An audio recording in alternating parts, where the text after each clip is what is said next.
from the Hammer, where two teams are currently heading in the opposite direction. The Elks looking for the first three-game winning streak since 2018. Good news is they've won their last two at Tim Hortons Field, where the Tiger Cats look to snap their two-game slide.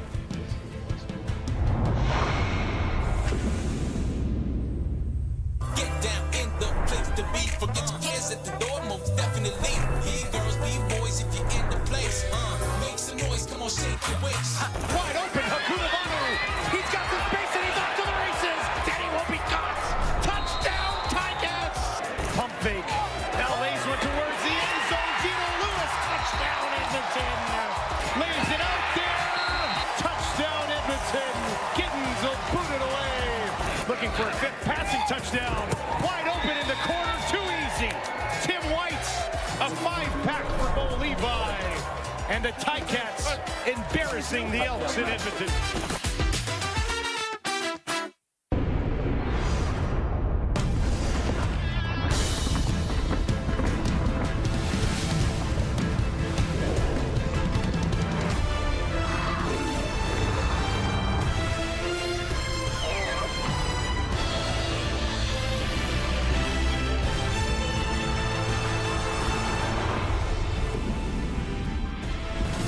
Taylor Powell officially replacing Bo Levi Mitchell as the #1 option under center, a change that happened 2 series in to last week's game against Montreal. He started 9 games for the Hammer last year, ending with a 4-5 record. And speaking of change at quarterback, after stepping in and leading the Elks to a victory over BC last week, McLeod Bethel-Thompson back as Edmonton's starting QB, as Canadian Trey Ford was placed on the 1-game injured list. It is Saturday night, it's TSN, and we've got CFL on tap. Kate Burness alongside Enoch Mwamba, Matt Dunnigan, Davis Sanchez, and all we ask is that tonight's game is just as entertaining as last night's game. But let's start with these QBs.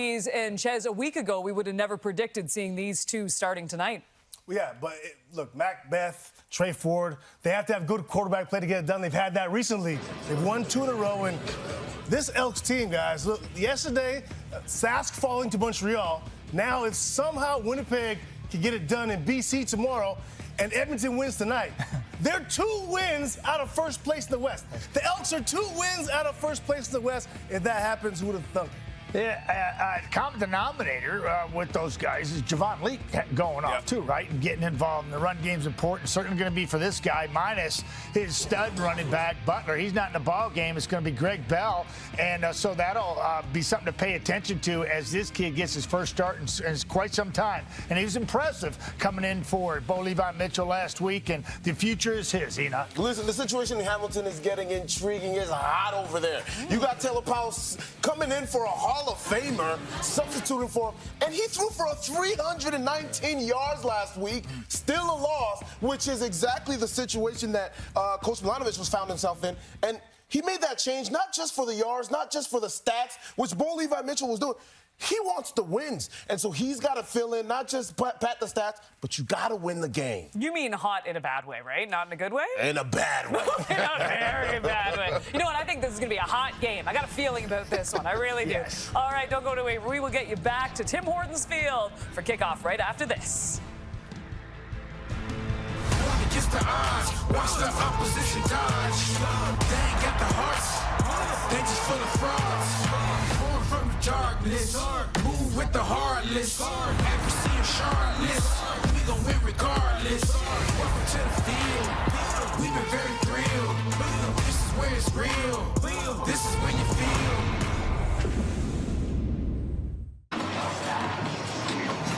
Thank you, Kate. It rained here earlier in the day, and there's still clouds on the horizon and the promise of more rain later, and kind of fitting which teams are playing. Both at 2 and 7, both have seen quite a storm. They're hoping it is blown over the way their season has started halfway through it. And Wayne, for the Ticats, who've lost 2 straight coming into this one, it has led to changes, namely at quarterback. It is Taylor Powell going forward. Yeah, revolving quarterbacks everywhere these days, but in Hamilton, their struggles finally led to this change. Couple series in last game, Taylor Powell took over, ran the offense very well, put up good numbers, took care of the football. He gets his first start of 2024 here today. And of course, we know the storyline in Edmonton. Trey Ford had started the last couple games, first 2 wins of the season for the Edmonton Elks. He got injured last game. McLeod Bethel-Thompson finished up, leading the Elks to that win. He gets to start today with Ford on the injured list. Darius Jackson, 2-2 as the Elks head coach since taking over for Chris Jones. In his final year as a player, his head coach was Scott Milanovic in Toronto. And it's Milanovic's first year on the sideline with the Ticats. It's been a rough one so far, as mentioned. An 0-5 start. They won a couple, including in Edmonton, and then they dropped 2 games, most recently to the Montreal Alouettes. It was Edmonton winning the toss. They deferred, so Boris Beatty will kick it off to get this underway in Hamilton. Week 11 and the second meeting of the season between the Ticats and the Elks. Tim White on the return duties. Smoke Harris is placed on the injured list, so it could be a busy night for Tim White. And here comes Taylor Powell at some good numbers coming off the bench in a loss in Montreal last week. Yeah, Taylor Powell. There you see those terrific numbers. 52 rushing yards, didn't hurt it. It's all about decision making for the Hamilton Tiger Cats. Taylor Powell doing a good job getting the ball to the right people, check downs when that's what's given, running with the ball when that's your best option. With the injuries at quarterback last year, Powell started half the season. First start this season, completes it too. Luther Akunavanu, it is coughed up right into the hands of Darius Bratton before Akunavanu could come down. And a turnover right away as Akunavanu remains down.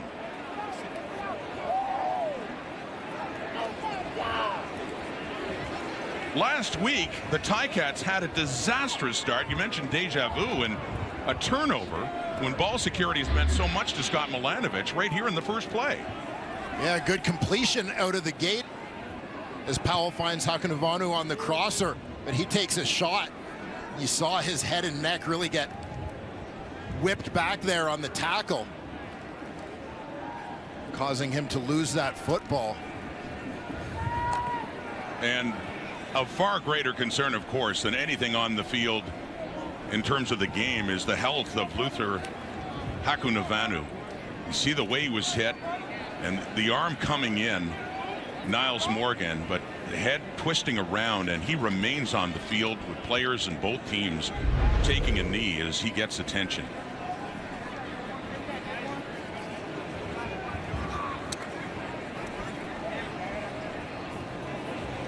And they are bringing an ambulance out on the field.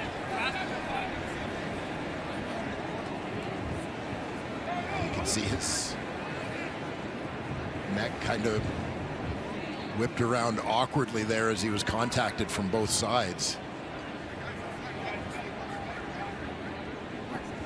Concern on both sides for Luther Hakunavanu, the Hamilton Tiger Cats receiver. Saw how violently his body had twisted as he went down, and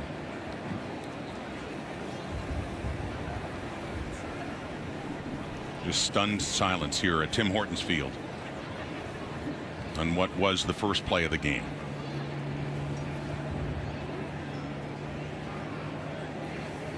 An ambulance on the field for Tiger Cats receiver Luther Hakunavanu as they get a stretcher off the ambulance. We'll take a break and be back in Hamilton in a moment.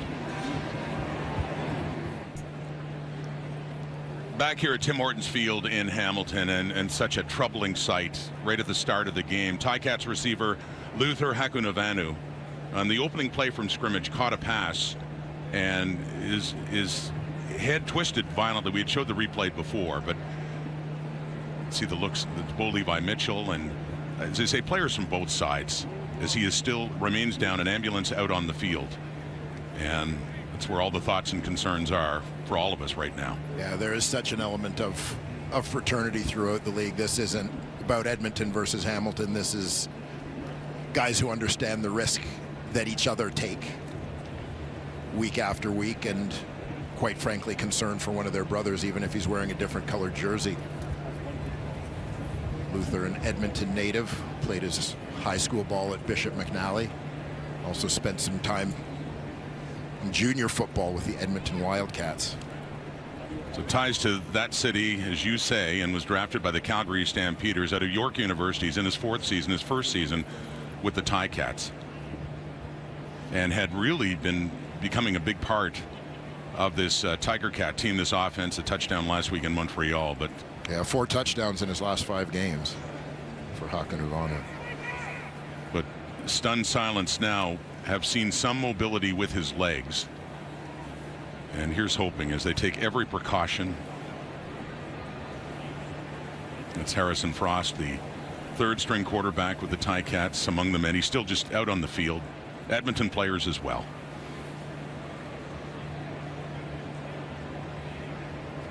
And a very quiet, understandably, building here at Tim Hortons Field.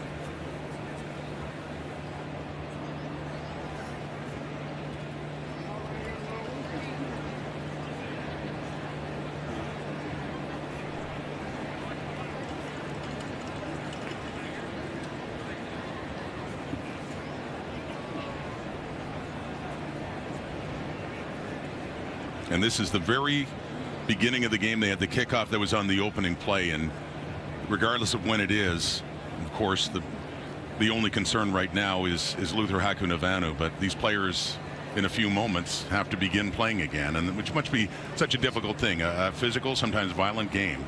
And yeah, it's a challenge. Certainly, I remember that you get in these situations, and so often in a game like football with the degree of physical contact, the risk is always there, but you don't think about it. Moments like this, as players, kind of remind you, you're reminded that you are not invincible, and it can be obviously a very sobering moment, as you can see. But the challenge for both teams is, after this very serious reminder, is getting back into game mode. You saw Scott Mitchell earlier up in the booth of the Ticats, looking down, and teammates, most of the Ticats still remaining on the field and close by, as the medical staff taking, of course, every precaution before moving Luther Hakunavanu onto a stretcher.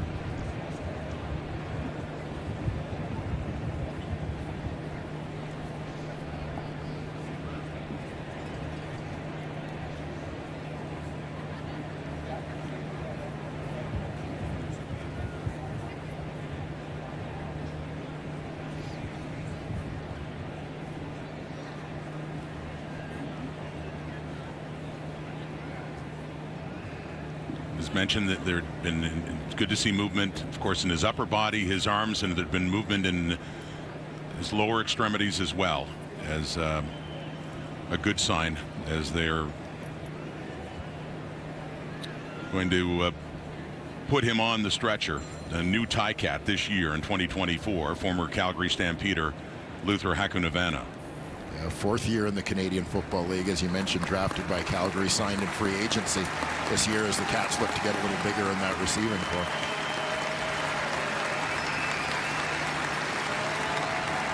And some applause in what for several moments had been absolute silence here at Tim Hortons Field, as he is on the stretcher now, and to be taken off, and a standing ovation from fans here. And you see Niles Morgan coming in, involved in that tackle on Hakunavanu, and coming in, Morgan down and speaking to Hakunavanu now. It's a thing too in a game like this, Dwayne.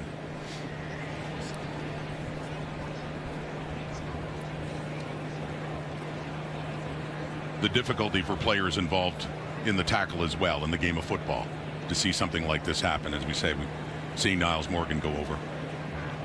There's a few of the Elks players. Yeah, and understood, right? There's the accepted level of risk that both sides take. Certainly, yeah, you see Niles Morgan, absolutely no ill will. A lot of big, strong, fast-moving bodies out there at the same time, sometimes pushing in different directions.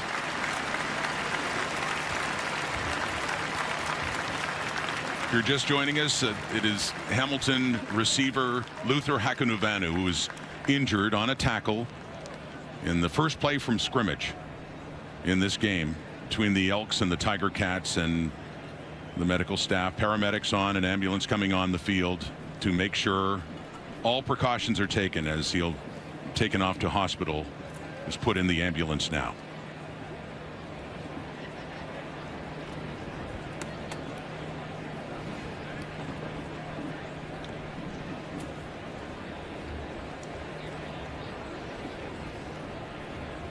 And as said, must be the toughest part for both teams to suddenly have to play a football game again. Yeah, kind of put your game face back on. And it's not an easy thing. Nor should it be. No.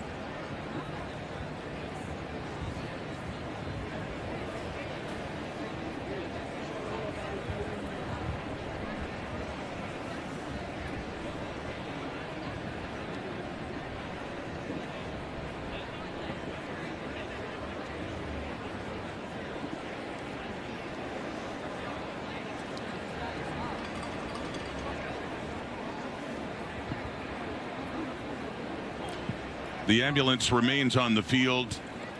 Luther Hakunuvanu is in that ambulance to be taken off to hospital now, but a delay here. There has been a substantial delay and will be some more as well. And we will be back when play does resume. We're not sure when. Let's send it back to Kate Burness in the studio. Kate. All right, Rod, as we said, we will get you back to Tim Hortons Field as soon as play resumes in this game. But obviously, this is one of the worst ways to start a game. And you know what? We have fun and we talk about football and we see these great games. But then when it's humanized on this level, it just makes your heart drop, Maddie. And I asked you guys, I turned and I go, how do you even continue a game after this, Matt? When you see one of your brothers, one of your teammates go down like this, it's gut-wrenching. Yeah, it is. Been involved with that several times going back. James Bell still affected today, but he's dealing with his the residual effects of the game. And you heard Dwayne say it. It's part of the game. You sign up for it. You know that it's very, very dangerous. You're not putting your life in danger, you know, like those people that serve our countries. But at the end of the day, it's the most physical game out there. It's a collision sport for a reason. And sometimes that happens, and it's very difficult to move forward. But it takes a few minutes. You really have to check yourself and get back in the moment, because it's startling when it does happen. And you can see the appreciation. And I think for the fans, sometimes, you know, it's all about the W's and L's. And but, you know, you realize that these people have families, and their careers on the line, they got responsibilities, and that's altered right now. And you got to really wrap your head around the moment and get refocused, because it's difficult. The two things, the first thing that everybody thinks about, and our thoughts, obviously, prayers with Luther, is, you know, you think about your health moving forward off the football. That's the first thing everyone goes to, is, you know, what happens in that regard. And then the next thing you move to is your livelihood, because that's all a lot of these guys are at a point where that's what they're doing. This is their livelihood. And so now you go to that. I've been in that situation where an injury happens and you talk to the team doctors, and the first thing that they discuss with you is, you know, you hopefully will be able to come back from this at some point in time. And that hits you, that jolts you, that conversation about, will I ever be able to do this again? And that's not saying this is for Luther. Let's just say, and this is a good part of what we see here, is that everything is precaution nowadays. You know, 10 years ago, 15 years ago, they just would have picked him up and Luther might have walked off the field. And that, hopefully, he could have done that, but precautionary reasons and how we move forward with this, they're making everything, you know, taking the best, you know, action they can. But yeah, this is kind of the levels and the levels of thought that go into it as a player out there right now. Yeah. Well, you know, we're praying and hoping that the duration of the procedure is more precautionary than anything, and you know, we're glad that that's the case, that they're taking their time and being precautionary about everything. But at the same time, being a part of something like this before, the tough part, the challenge is getting back into the game now, exactly. Right? And rallying the troops. You got to have leaders on the team that can literally get the guys back to focus on the situation, on the game at hand right now, knowing that, hey, look, let's play for our brother. right? Let's play for our brother, and you got to have those leaders intact and in place in order to be able to do that and get back and play. We always talk about it, right? And we saw Jeremiah Masoli coming back from some tough injuries in the last couple of years, and he was able to play. And I said it too during that game. I said, look, it's a physical game, but it is more mental than physical, if anything, because you got to now get back to playing football. Remember your job, how you're going to execute your job, and that's the challenging part as well. I believe in when I've been a part of these situations, I believe it changes the physicality of a game. You can't help it.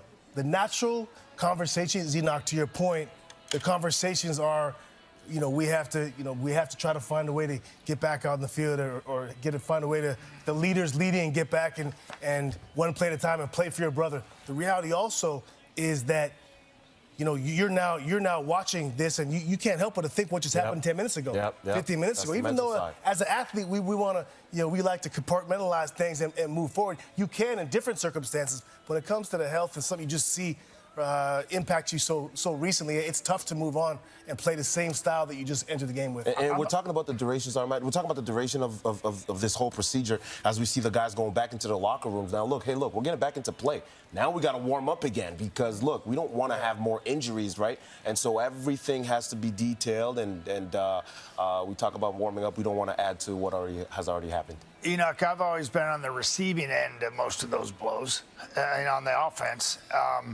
We saw Niles Morgan go out there and one of the first men to make sure and to pass his respects on to Luther. You're on the delivery end. That's right. You're on the delivery end. Have you ever been in a situation like that where you've delivered a blow and a guy's been down and injured and speak to that, because I'm always on the receiving end, but even the one that's carted off. Well, let me be real. The linebackers in Edmonton right now, they're playing the way that they're supposed to play, the way that they're taught to play. Yeah. Obviously, you never want to play to injure anybody, and I've been on the side, on the delivering end, where, you want to hit guys hard. You want them to feel it, but never to the extent where, you see someone go down or you see the ambulance come on and the stretchers and whatnot. So you do want to hit them. You want to hit them hard. You want them to feel it, but you don't want to cross that line. So you never want to see that. And you saw Morgan go over, too. Yeah. I mean, you could only imagine at that point in time reflecting. I mean, everyone's kneeling on the ground, too. You're looking at him. And we did see him move his arms, too, which was great. By the way, there'll be at least a 15-minute delay if you are currently tuning in. First play of the game, Luther Hakanuvanu hit very awkwardly, taken off on a stretcher, but we will get you back to Tim Hortons Field when this play resumes. But it's true, Davis. I mean, making the hit, too. I mean, that's got to be impactful, too, when you see the guy on offense all of a sudden not moving. Yeah, all of our thoughts right away go with Luther. Yeah. But also, guys are also sympathetic, understanding to the guy delivering the blow, because how you feel naturally, you feel bad, and guys automatically go to that's what I was asking. Delivers blood. Absolutely. Take me there. Take me there. Yeah, it's like, what is Morgan going through right now? Every guy on that field understands that nobody's trying to hurt anyone. So there's no, you feel the way you feel bad when someone gets hurt, whether it's, you hit someone in the leg and they tear their knee up, you feel bad. Whether you hit them in the head and they get knocked out. But across the board, professionals, everyone understands what it is, and I think there's no one ever feels the way towards the guy that did it. And real quickly here, the game has changed where you can reach out to players and speak to opponents on a regular basis. Right. And when I played, it was like you may never see the guy again, right? Yeah. His career could be over, and sorry. But now there's a lot more compassion, empathy, and ability to communicate, which I think is a good thing. Yeah, good point. Yeah. And both these teams back in the locker room. I can only imagine right now in the Hamilton Tiger Cats locker room how they're not looking at each other and saying, let's win this one for Luther. Sure. We'll have much more coming up right after this.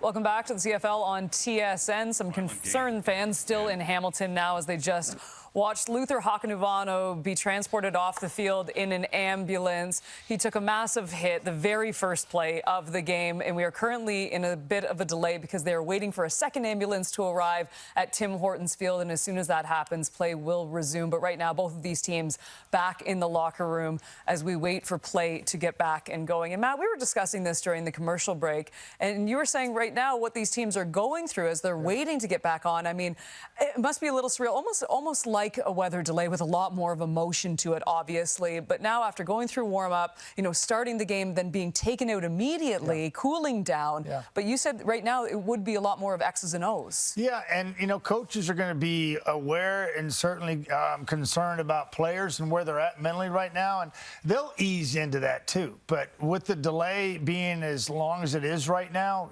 coaches are definitely coaching. They are going over the finer details of what they want to accomplish for the rest of this football game, and I guarantee it. One man who is locked and loaded right now is Tyler Tarnowski, a Canadian receiver, fourth-year player from Waterloo, and I just think that his opportunity has presented itself not in the way that he imagined, but he'll be a bigger part of that offense right now moving forward. And so, a lot going on, from the mental aspect of things. Yes, they'll have to warm up, and that'll be a fairly easy process. But at the end of the day, something that you really don't plan for, but coaches will keep in mind the emotions of what's going on in that locker room and what this does to their team.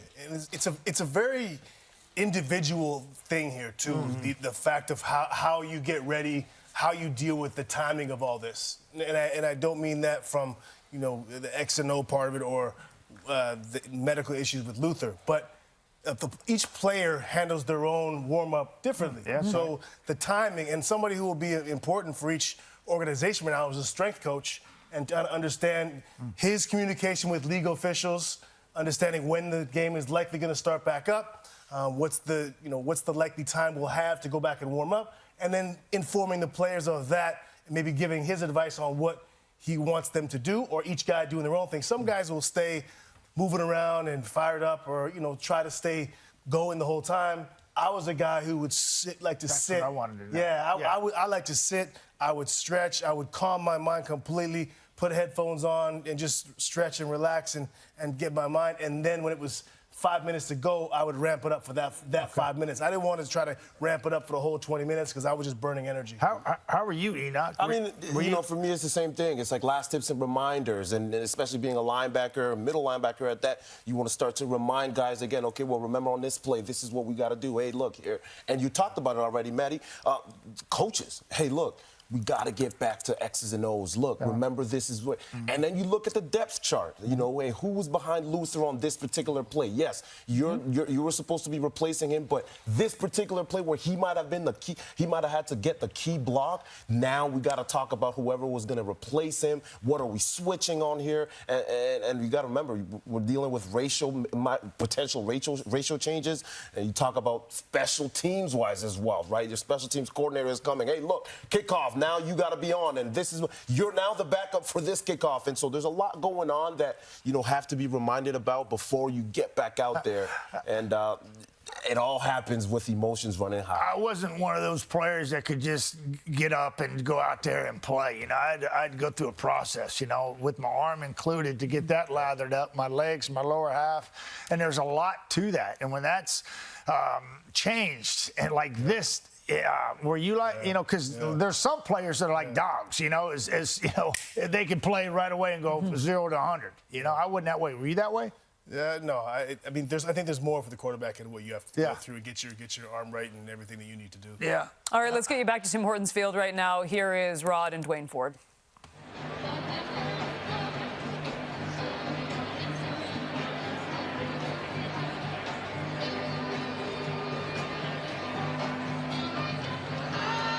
Thank you, Kate. Obviously, waiting with the players on the field and waiting for the game to resume. And you have talked a lot about the difficulty that the players will have to start playing football again after something that looked obviously so serious on the field, and just thinking of the health of Luther Hakanuvanu. But you talked about it before. You've been through it as a player, seeing these injuries, and you do, how difficult do you think it is for players, and they have talked about it, to get back and go? Yeah, well, it's especially to have it happen on the first play of the game, this reset, you gear up to sort of, you're trying to peak, as the guys in studio were talking about, peaking for the start of the game in terms of timing your warm-up and your mindset, etc. And now to go completely down to zero based on what just happened and go through that process again. So, I mean, that's I guess the football piece of it that's challenging. And as I alluded to before, quite honestly, the human part of it, I think, is even more challenging. As you know, it's a game that in order to play, honestly, you need to go out there with a mindset that you're pretty much invincible. I mean, that's to play with speed, to play with aggression, intensity. That's the way you're wired. That's the way you're thinking. And you have this very sudden reminder that you're not invincible. And for some guys, it can be harder than others to get that out of their mind and get back to playing the game. Now, the longer delay, as Kate had talked about, was to get another ambulance here. Protocol, of course, needing an ambulance on site at all times. So he was taken in one ambulance to Hamilton General Hospital. This is a reaction of players.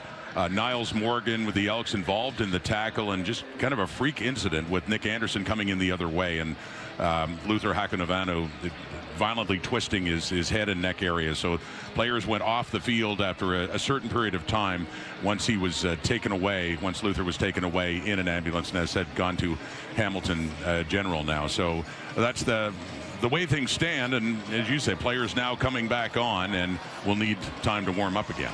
Yeah, and to get ready, and hopefully, we hope they've received a little bit of positive information about their teammate, because obviously that's a big part of it too, is concern for one of your brothers, quite frankly, that to know that he's going through something challenging, and you're out here playing a game, sometimes you don't feel quite right either. Well, as said, noticed a movement in his lower extremities, Kate, and we saw him raise his arm as well. And obviously, if we get any updates at all from Hamilton General Hospital and the health of Luther Hakunovanu, we will certainly let you know, and we'll send it back to you as the players start to warm up to resume this game.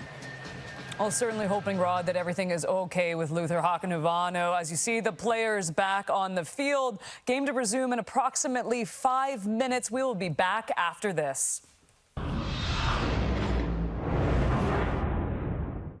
Players officially back on the field at Tim Hortons Field. If you're just tuning in, a delay in this game as Luther Hakunovanu was injured on the very first play of the game. He has been taken to Hamilton General Hospital. We will let you know anything that we hear throughout this broadcast, but of course are hoping and praying that he is okay. And for these players right now, before I mention this too, Matt, you brought up a really good point again in the commercial break. The delay too is because we were waiting for a second ambulance to get to the field. The ambulance took Luther to the hospital, obviously. It is protocol for an ambulance to be in place, so obviously that is why we have the current delay. But we were talking about this, Enoch, too, and this is so much to it, so much emotion for the players' sake, but even for families. I mean, families watching this, if Luther's family is watching this, I mean, the concern just went from 0 to 100. Really, it's hard to think about a football game right now. Absolutely, Kate. This is real life, right? It's real life, and Luther has family. He's local. He went to York University, and he likely has a lot of family in the stands, and they want to know the details as well. And so, again, the precautions were being taken, and everything is being taken care of as far as the process and going forward.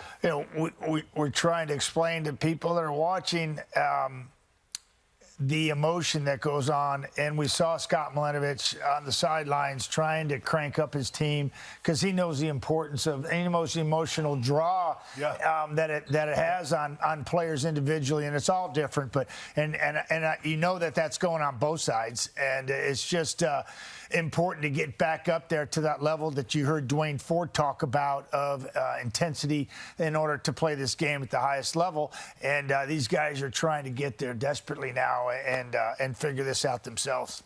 And Taylor, a guy with not a ton of experience, Matt, now going one deeper into the bullpen as backups to fill for Luther. That's another. They've had issues with turnovers, interceptions. A lot of this stuff comes from communication. So again, it should be another challenge for Taylor. I think it'd be a lot easier for him as a young man as opposed to MBT to get ready coming out of this break. Really? Oh, from just as far warming as your body up? Yeah, just mentally, not so much mentally, just physically, because of the age difference. And he's been pretty good with the football. Physically, there's no doubt about it. My first 3 years in regards to how I would ramp up for 5 years, ramp up for some of this would be a non-issue. Yeah. You want to get going right away. Physically, a non-issue. Right. My last 5 years of playing, we need more time. I'd be talking to those trainers, talking about, make me a cocktail to get me warmed up, please. Whatever you got. Jesse's having a nap in between anything, aren't you? Oh, that could happen. Yeah, that could. That could definitely happen. Yeah. Look, I know we only saw one play of football, so this is so hard to judge, but obviously it flips now with MBT coming out on the field. Any change of game plan whatsoever, or are they going exactly as they were going before this game started? It's exactly. You can't take anything away from that first play. It was a nice read by Taylor Powell, and the ball was out, and Luther turned it up like he's supposed to. Then just the play happened. But, yeah, I don't think there's going to be many adjustments. I think it's just more checking off boxes, making sure people are on point, understanding what the game plan was, what they want to do, what they're anticipating in this field zone, on this hash, and when it's down a distance, and just going over all those situations. I think somebody mentioned up here on teams as well, offensive and defensive. That is going on, getting the guys teed up mentally. And it's the mental part, Maddie. It's the mental part that is extremely important. And as a leader on the team, I'm going to the guys on the line. You talk about this all the time. Everybody has a role. Everyone has a role. And if you're the energy guy, I'm coming to your face right now. Hey, look, I need you. I need you right now. I need to hear you how you usually are because this team needs you, right? And I might even do it myself. And because the team needs the leaders to step up big right now because the spirit of the team is a real thing, and it's got to start somewhere. And that's understanding, being a leader and being able to your point, being able to look around and understand what we're missing or what we need right now. But that's you, right? And that's all I ever ask of my teammates when I played is just be you. Be you. We know who you are, right? Just be you. And that doesn't change in this situation, doesn't change in a playoff game or a Grey Cup. So you can see the ambulance arriving here at Tim Hortons Field. Good news from our Matthew Shinetti. He was tweeting he was moving all of his extremities, and he was conscious when he was leaving the field. Let's get you back to Tim Hortons Field. Here's Rod and Dwayne. All right, Kate, and as you and the panel have talked about, and Dwayne, difficult phase for all of the players to get back into football again. It's been over a half hour, about 35 minutes, and another ambulance has arrived. And here's hoping it will not be needed. And good news about Luther Hakunavanu moving his extremities, taken off to Hamilton General Hospital. Again, any updates we get, we'll be sure to send them your way. Taylor Powell off the field. I mean, understandably, it was fumbled by Hakunavanu and just that terrible collision. And so it will resume now with Edmonton football. McLeod Bethel Thompson, the starting quarterback in this night with the injury to Trey Ford, as we get set to resume this game after only 2 plays, the kickoff and 1 from scrimmage by Hamilton. From the 43 of the Ticats, after a 39-minute delay, it's handed off to Javon Lake. And Jamal Peters, his ex-teammate, comes in with a nice tackle to limit that game. Yeah, and McLeod Bethel Thompson, as mentioned, getting the start here today with the injury to Trey Ford, looking for his first win of the season as a starter. He came on and finished up, played the second half last week after Trey Ford suffered that upper body injury. And no gain by Javon Leake on that carry. So a 2nd down and 10, Bethel Thompson and the Edmonton Elks looking to win their 3rd game in a row. Throwing, it is caught too. Geno Lewis has it. Little spin, tries to get away inside the 35 with Richard Leonard hanging on and getting some help from Jonathan Moxey. Yeah, good job by Leonard to make the tackle, wrap him up without any extra yards allowed. I'm not sure if Geno, when he caught this one in space, recognized how close he was to that first down marker as he tried to make a couple of moves, as opposed to maybe just getting upfield directly to move those sticks. Well, he got awfully close, nearly the 10 yards. You're right, about a foot away for Geno Lewis, who did not have a catch last week in their victory over the BC Lions. So see Bethel Thompson out for this play with Dakota Prukop coming in, their short yardage quarterback, to continue this drive as he goes to the left, and he should easily have enough with Ray Wilborn pulling him back and Kyle Wilson there too, and a flag coming out, but looked like it would be enough for a first down for Edmonton. And it was announced by the referee Tom Valesi that it's an offside against Hamilton, so they'll move it 5 yards up, and it is indeed a first down for the Edmonton Elks.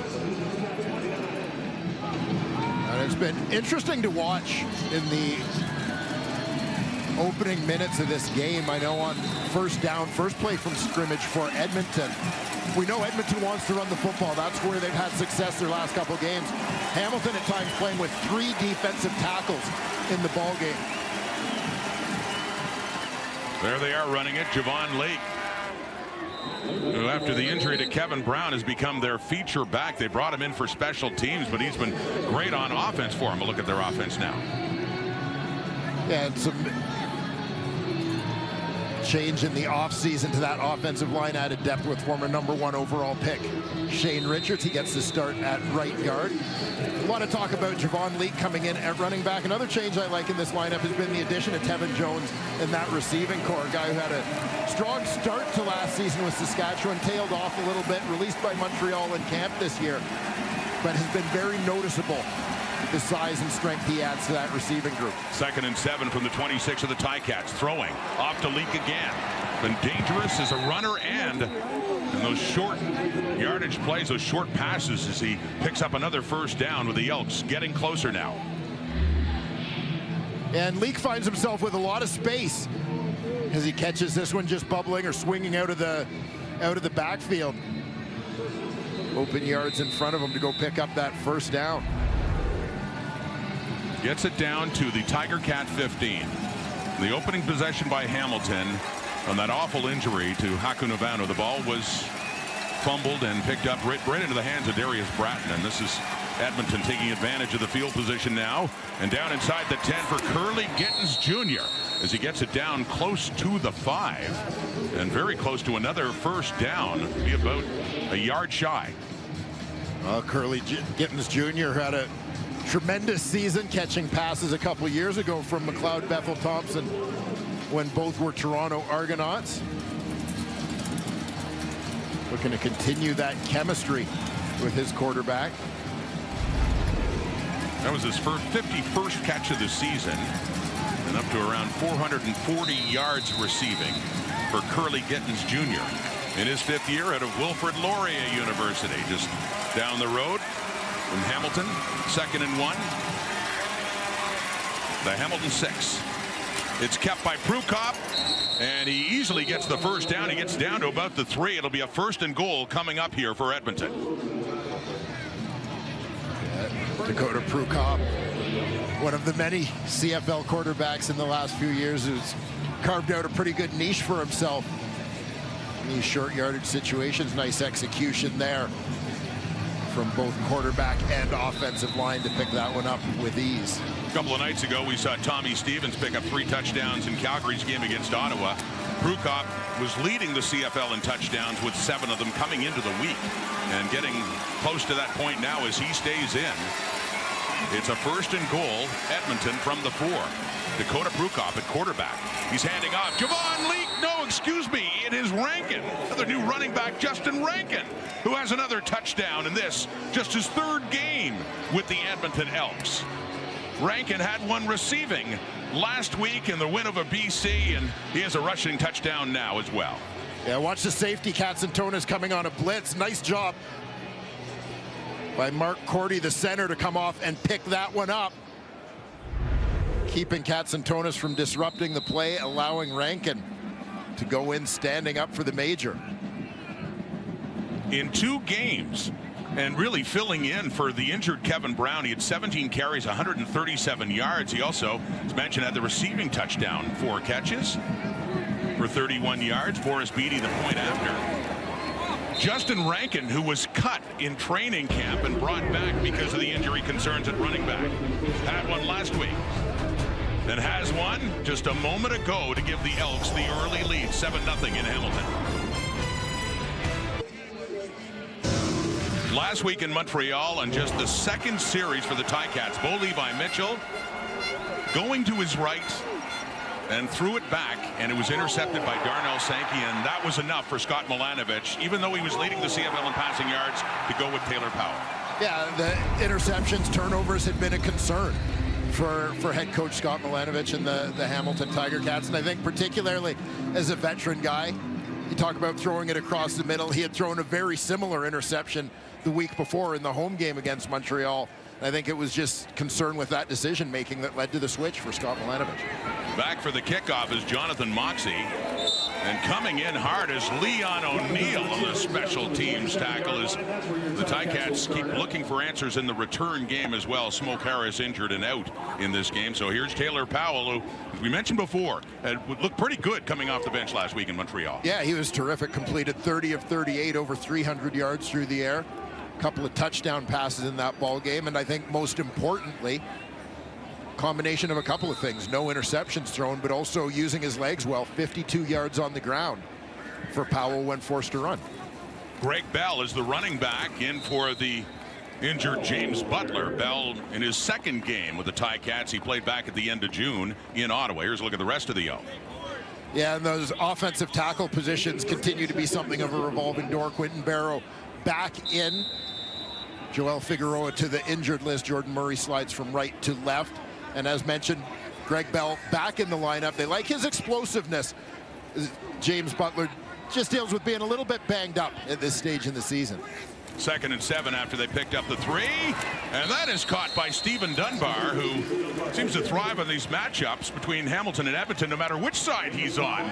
They recall a year ago he had a couple of touchdowns for the Elks back here in Hamilton than when they won.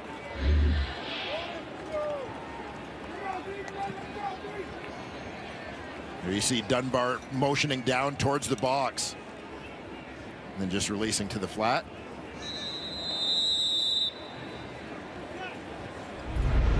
So not enough for a first down, though. There's Gavin Cobb back there with Dylan Mitchell. You'll notice no Javon Leake. He's become so valuable to the offense. They brought him in as a return star, but it's different now. And they like Leake on offense, so they're going with different returners. Leake wasn't one last week, and not this week. It's Cobb across the 20, the 25, and that return for the Edmonton Elks is McLeod. Bethel Thompson comes back on, had a short field to work with in the first possession, and led them down for the opening touchdown in this game. Edmonton looking to make it 3 straight wins for the first time since 2018. Last week against BC, Trey Ford starting for the 3rd straight game. And Dwayne, this is what happened that knocked him out when he was tackled by BC's Thibaut Debaye. Yeah, tracked down from behind. You can see big body landing on top of him with the ball underneath. Sorry, Sione Tehema on the tackle, but nonetheless, there he is now. And, you know, this is a game he would love to be back at, too. We saw him in the previous 2 years. He's 2-0 as a CFL player in Hamilton. 2-0 in this stadium, and this is as close to home as it gets for the Niagara Falls, Ontario native.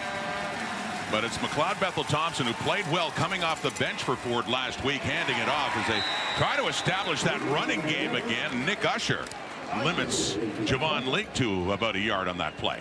And looking at that Cats defense, Brandon Barlow leading the Cats pass rush from his defensive end position. DQ Thomas done a nice job at the middle linebacker spot. Also a presence on special teams for this Hamilton group. And they get a little experience back in the secondary. Jamal Peters, who missed last game, Stavros Katsantonis, who'd been out for the last few weeks, returning to their regular spots. 2nd and 8 now. Quick look to the left, and looked like he was trying to set up a screen, but just ends up throwing it into the turf. And a 3rd and 8, 2 and out coming up here for Edmonton as the punting unit will come on. Yeah, the offensive lineman had set up the convoy there in front of their running back, but Tiger Cats had infiltrated the backfield to disrupt that one. Bethel Thompson just protecting the field position for the punt team. So Jake Julian from Barrie, Ontario, back in Southern Ontario, and the leading punter in the Canadian Football League. Leader in net punting too, and gets his first one away. And on the return, it is Jonathan Moxey, again doing the returning right now for the Ticats. So Taylor Powell coming back on his first start this season. Started half of the season last year because of injuries in his rookie year. Hamilton trailing by 7 with the ball here at Tim Hortons Field. Mentioned how early the quarterback change was made in Montreal last week. Bo Levi Mitchell out. Taylor Powell comes in, and he looked pretty sharp, of course, had a lot of experience playing as a rookie last year. He went 30 for 38, 319 yards, a couple of touchdown passes as well. And now he's their starting quarterback again as we send it down to Matthew Shinetti. Yeah, it really doesn't matter, I guess, Rod, what Taylor Powell did last year, because no one expected this would be the situation this season. So many eyes were on Bo Levi Mitchell after he restructured his contract and then was anointed the starter. And I'm still kind of processing what Scott Milanovic did last week and yanking him after that one play. And I asked Bo Levi Mitchell what his feelings were before the game, and he's not talking. Taylor Powell, though, when we asked him this week what he feels different this season, he said it's nothing tangible, but I feel more comfortable in the system, in the offense. Scott Milanovic says that he spoke to Bo after the last game in Montreal, spoke to the team this week, and yet Taylor Powell has had success, as you said, Rod, but still feels like there's something unsettled here in Hamilton. And Matthew starting at his 26 now, throwing to the right. Deep route intended for Dunbar, but it falls shy. But yeah, the circumstances are different for Powell this time around. Last year they needed him. The other quarterbacks were hurt. This time he is going in after a future Hall of Famer gets benched. Yeah, it's obviously tough for both of them, and it was, I thought, kind of a cool scene, quite frankly, at the end of the game last week to see Powell and Mitchell come together on the sidelines and embrace and kind of exchange a few words, the gist of which Taylor suggested was just, we'll get through this together, basically get this team back on track. And he's going to run. Did this effectively last week in Montreal, and the ball comes out. It looked like after he went down, and Taylor Powell is still down on the turf. My goodness.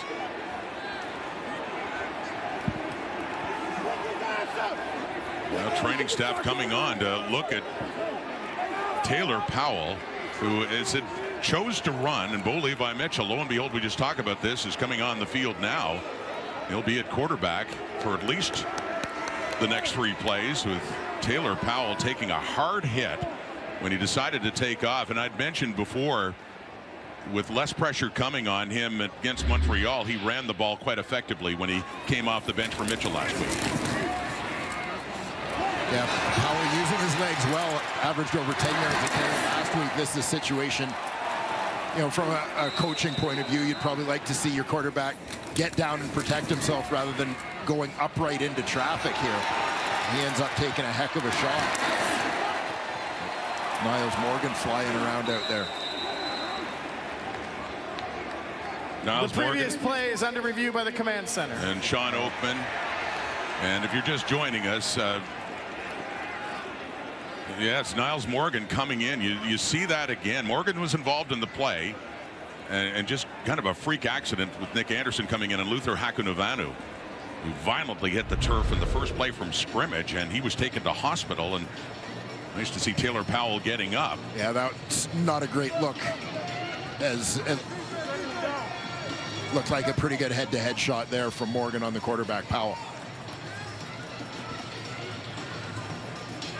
And going into the tent and looking a bit woozy as he heads in. So Bo Levi Mitchell, early in this game, just past the midway point of the first quarter, is called into action for being benched last week early against the Alouettes. So the ball had come out. They review, was it a fumble? Here's what's decided at the command center. After review by the command center, the quarterback was down by contact at the 43-yard line. It'll be Hamilton ball, first down. So Hamilton maintains possession of the football. Concerns now for their new starting quarterback, Taylor Powell. Again, on his way down, takes a big shot from Morgan, whom he didn't see coming. Bo Levi Mitchell in at quarterback now. 4-man rush with time. Looks deep, and the flag comes out on the coverage on Shamar Bridges. It's Kai Gray of the Elks, their boundary corner, the one getting flagged for it, as the Ticats offense will quickly move up the field. Yeah, this will be an interesting one to take a look at. Offensive pass interference. Oh. Hamilton, number 17. 10-yard penalty. Repeat, first down. To your point, initially they were coming up like it was DPI, but it's offensive pass interference. Yeah, and this was the thing that I was waiting to see, is it felt to me like Kai Gray was just holding his position here. And there you saw Gray, the one who was sort of in better position to make a play on this ball. Bridges runs through him a little bit there, which leads to the call. So that puts Hamilton back to their 33. It's a 1st and 20 on that 10-yard penalty for offensive pass interference.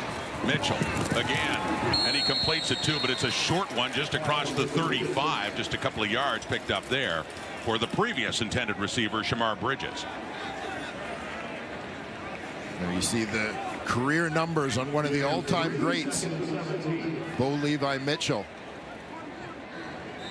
Kind of struggled over the last couple of years here in Hamilton to gain much traction, battling injuries throughout last year, and trying to get settled in a different offensive system here in 2024. 2nd and 17, deep over the middle and open.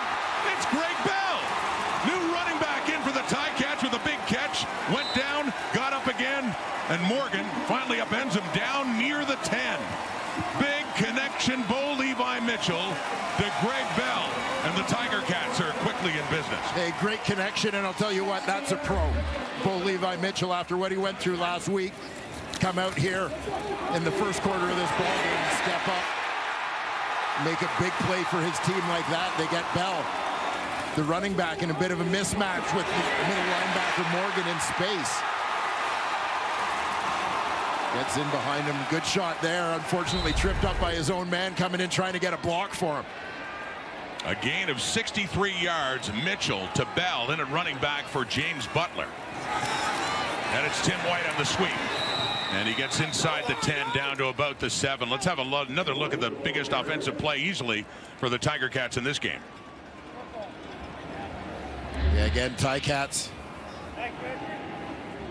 anticipating what they were going to get coverage-wise. Tyler Ternowski, he sees Morgan in pursuit, which Bell can't see. He's trying to get an angle to make sure that Morgan can't get to his guy. Unfortunately, just clipped the heels of Greg Bell and took him down. Nonetheless, inside the 10. 2nd down now coming up. 2nd and 6 at the Edmonton 7. Ticats down 7. Looking for a shot at tying it up. Mitchell with time, bumps, dumps it off to Bell, and he doesn't catch it, and the Elks say they have it. Derek Moncrief, the strong side coverage linebacker, in on Bell, and we do have a turnover. Went off Bell and into the hands of Moncrief. So another turnover. Edmonton will take over deep in their own zone. Huge turnover, untimely for the Tiger Cats. Big play by the Edmonton defense. Keep an eye on Moncrief right behind that goalpost, sitting in the bottom left of your screen, and just right through the arms of Greg Bell. And Moncrief gets underneath it, keeps it off the turf. Well, as frustrated as Scott Milanovic has been with ball security for Bo Levi Mitchell, he can't hang that interception on. Not at all. Just in and out of the hands of Greg Bell. And see Taylor Powell for a moment there. Back out of the tent and looking pretty frustrated too. But for Mitchell, sending it right to Bell, and it ends up in the hands of Derek Moncrief. And the 11th interception this season thrown by Bo Levi Mitchell. But again, can't fault him for that one.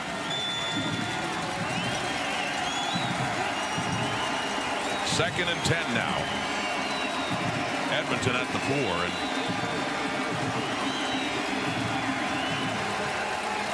And here's McLeod Bethel Thompson from his end zone. It's caught by Gino Lewis.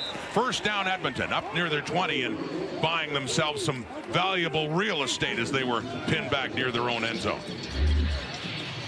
Yeah, nice throw from Bethel Thompson out from under his goalpost. Remember, from there, he's only working with half the field. You can't really go left because of the goalpost. You don't want to risk throwing it to that side. So working with half the field, Gino Lewis doing a nice job to box out Jamal Peters to go get that catch, convert this one to a first down.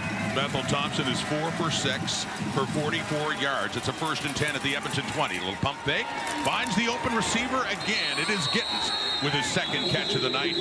Up around the 28 of Edmonton, and a 2nd and short will be coming up for the Elks.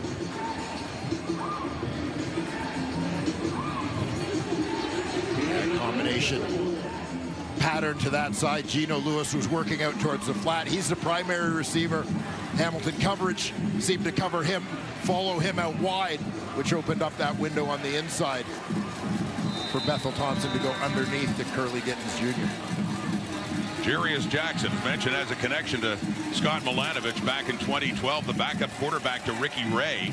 Talked a lot about that team that went on to win the Grey Cup, but Jarius Jackson went into coaching. Head coach now taking over for Chris Jones. Dakota Prukop coming in on that 2nd and short, and a flag does come out. And again, it looked like Prukop had enough across the 30 to have that first down for Edmonton, as Bethel Thompson is heading back on. Offside, defensive line for Hamilton. 5-yard penalty, first down. You talk about some of the stacked quarterback rooms in CFL history. 2012 in Toronto. Scott Milanovich leading the meetings with Ricky Ray, Jarius Jackson, and a couple of young guys named Zach Kolaris and Trevor Harris. Amazing. In the room as well. Not bad. And there was a young quarterback in that Grey Cup that year. Came off the bench for a touchdown pass for the Calgary Stampeders named Bo Levi Mitchell. Bethel Thompson throwing it, and that is complete to Dylan Mitchell. Another Mitchell in this game, and that pickup, another good one on first down for the Elks. Another 2nd and short, about 2 yards shy. Dylan Mitchell comes into this week as Edmonton's leading receiver in terms of yardage. Over 450 yards for him thus far. Certainly a chance with a strong second half to make a run at 1,000.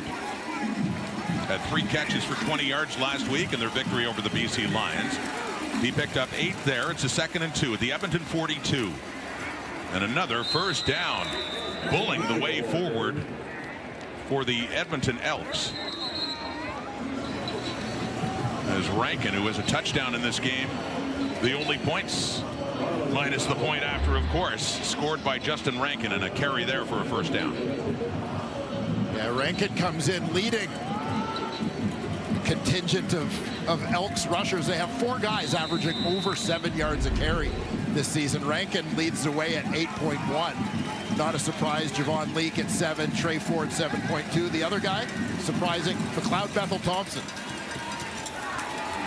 You don't see run a lot. Well, back to Rankin again. Mentioned he was cut earlier by the team, and the injury to Kevin Brown, he was brought back. And of course, they have Javon Leake, who's taken a more prominent role too. But Rankin is embracing this chance now in his 3rd game with the Elks. And there's Leake in the sidelines. Yeah, they've proven to be a pretty lethal 1-2 punch over their couple of weeks sharing the backfield.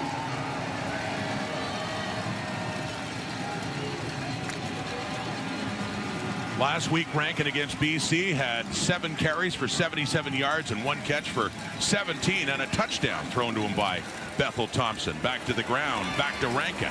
He keeps his push going. After first contact, he picked up another 3-4 yards and another first down. And the last play of the first quarter. Very somber note to start with that injury to Luther Hakunavanu. The teams went to the dressing room, and after more than a half-hour delay coming back out, Edmonton got that touchdown by Rankin. That's a difference right now heading into quarter number 2 and a 7-0 Edmonton lead. The CFL continues to mourn the loss of legendary offensive line coach Dan D'Orazio, who died earlier this week of cancer. Dan joined the league back in 1998 with Calgary after coaching in the U.S. college ranks for 26 years. After 5 seasons with the Stampeders, he moved with Wally Buono to BC, spent several more years developing all-stars, earning the love and respect of players wherever he went. He had a hand in 4 Grey Cup titles, 2 in Calgary, 2 with the Lions. Our deepest condolences to Dan's wife Lisa, his family, and everyone in the CFL community whose lives were touched by Coach Dan D'Orazio. Among the many Mourning his loss, I am standing beside one right now. Dwayne Ford, a fullback with the Stampeders in 1998 when D'Orazio arrived at the Canadian Football League. And I know you have very fond memories of your old coach. Yeah, absolutely. I think about Dan, it makes me smile because he was such a unique character. Quirky guy, incredibly quirky guy, but one of the greatest teachers I ever had the chance to work with. Eugene Lewis has the catch. He turns around. He gets inside the 20 and down to the 10. Stavros Katsantonis taking him out. But keep telling me more about Dan D'Orazio. Well, I mean, I remember Dan's first meeting with us. You know, for me as a fullback, I was always in the offensive line meetings. Our first meeting of training camp in 1998. Long meeting, probably, you know, went for well over an hour. Dan did not stop moving around the room, demonstrating, teaching things, talking nonstop. It was so amazing. He actually got a standing ovation from all the guys in the room at the end of the meeting. It's a 1st and goal now. Eugene Lewis with the brilliant turnaround and run after that catch from McLeod Bethel Thompson. 1st and goal, and handing off Javon Leake. Winds his way down just inside the 5. We just saw a shot of Jarius Jackson, and we talked to him a couple of days ago and asked him about Dan D'Orazio. They had a history, of course, with the BC Lions. He was visibly very emotional talking about his friend. Yeah, I mean, a history that started when Jarius was a player coming into this league. Dan D'Orazio was the offensive line coach, and a relationship forged then. They later had an opportunity to coach together, and Jarius talked to us at length about what a mentor Dan D'Orazio was to him, helping him understand some things from an offensive line perspective, protections, and so on. 2nd down and goal. It gets batted down at the line of scrimmage. For the Ticats, get the hands up. There's Casey Sales making a difference and forcing what looks like, yes, a field goal situation coming on Boris Beatty. So, and Scott Milanovich, too, head coach of the Ticats. And I didn't know this. He too had a history with Dan D'Orazio. Well, yeah, I mean, you mentioned Dan having coached for 26 years in the U.S. college ranks before he came up to the Canadian Football League. But one of his stops was at the University of Maryland. He was offensive coordinator when Scott Milanovich was the quarterback there. And the two of them, of course, after their time at Maryland, went on to become good friends while working in the CFL.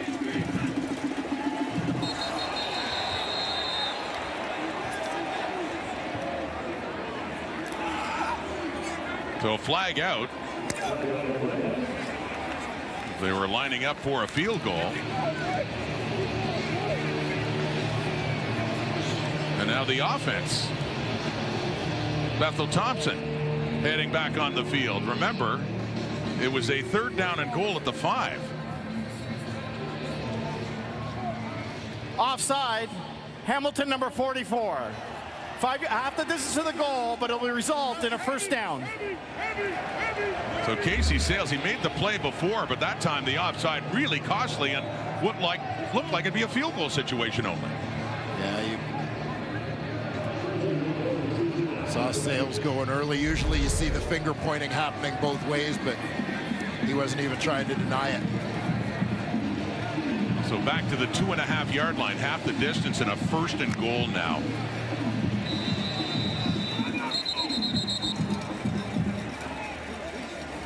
Edmonton with a great chance now to double their lead. And the penalty story is really costing the Ticats this season, certainly this game. McLeod Bethel Thompson led them down for their last touchdown, but that was scored on the ground. They go that way to Javon Leake. 3-2-1 in for the touchdown. Both of the running backs scoring touchdowns tonight for Edmonton. Rankin first, and now Javon Leake with his 5th touchdown of the season. Yeah, Leake with a nice cut here, bounces it wide. Heading north-south, and you can see as he goes down the ball, breaking the front plane of that goal line for the touchdown. 2 majors for Edmonton after gaining possession via turnover. And he does look sore in the right hip area. Javon Leake seemed grimacing. slow to get off. Boris Beatty on again, and this time does get to kick it, and it's a point after instead of a field goal try. After a 13-play, 106-yard drive. Remember, they started back inside their 5. Took over 5 minutes off the clock as well. Impressive drive by McLeod Bethel-Thompson. And the Edmonton Elks capped off by the touchdown by Leak. And a 14-0 lead.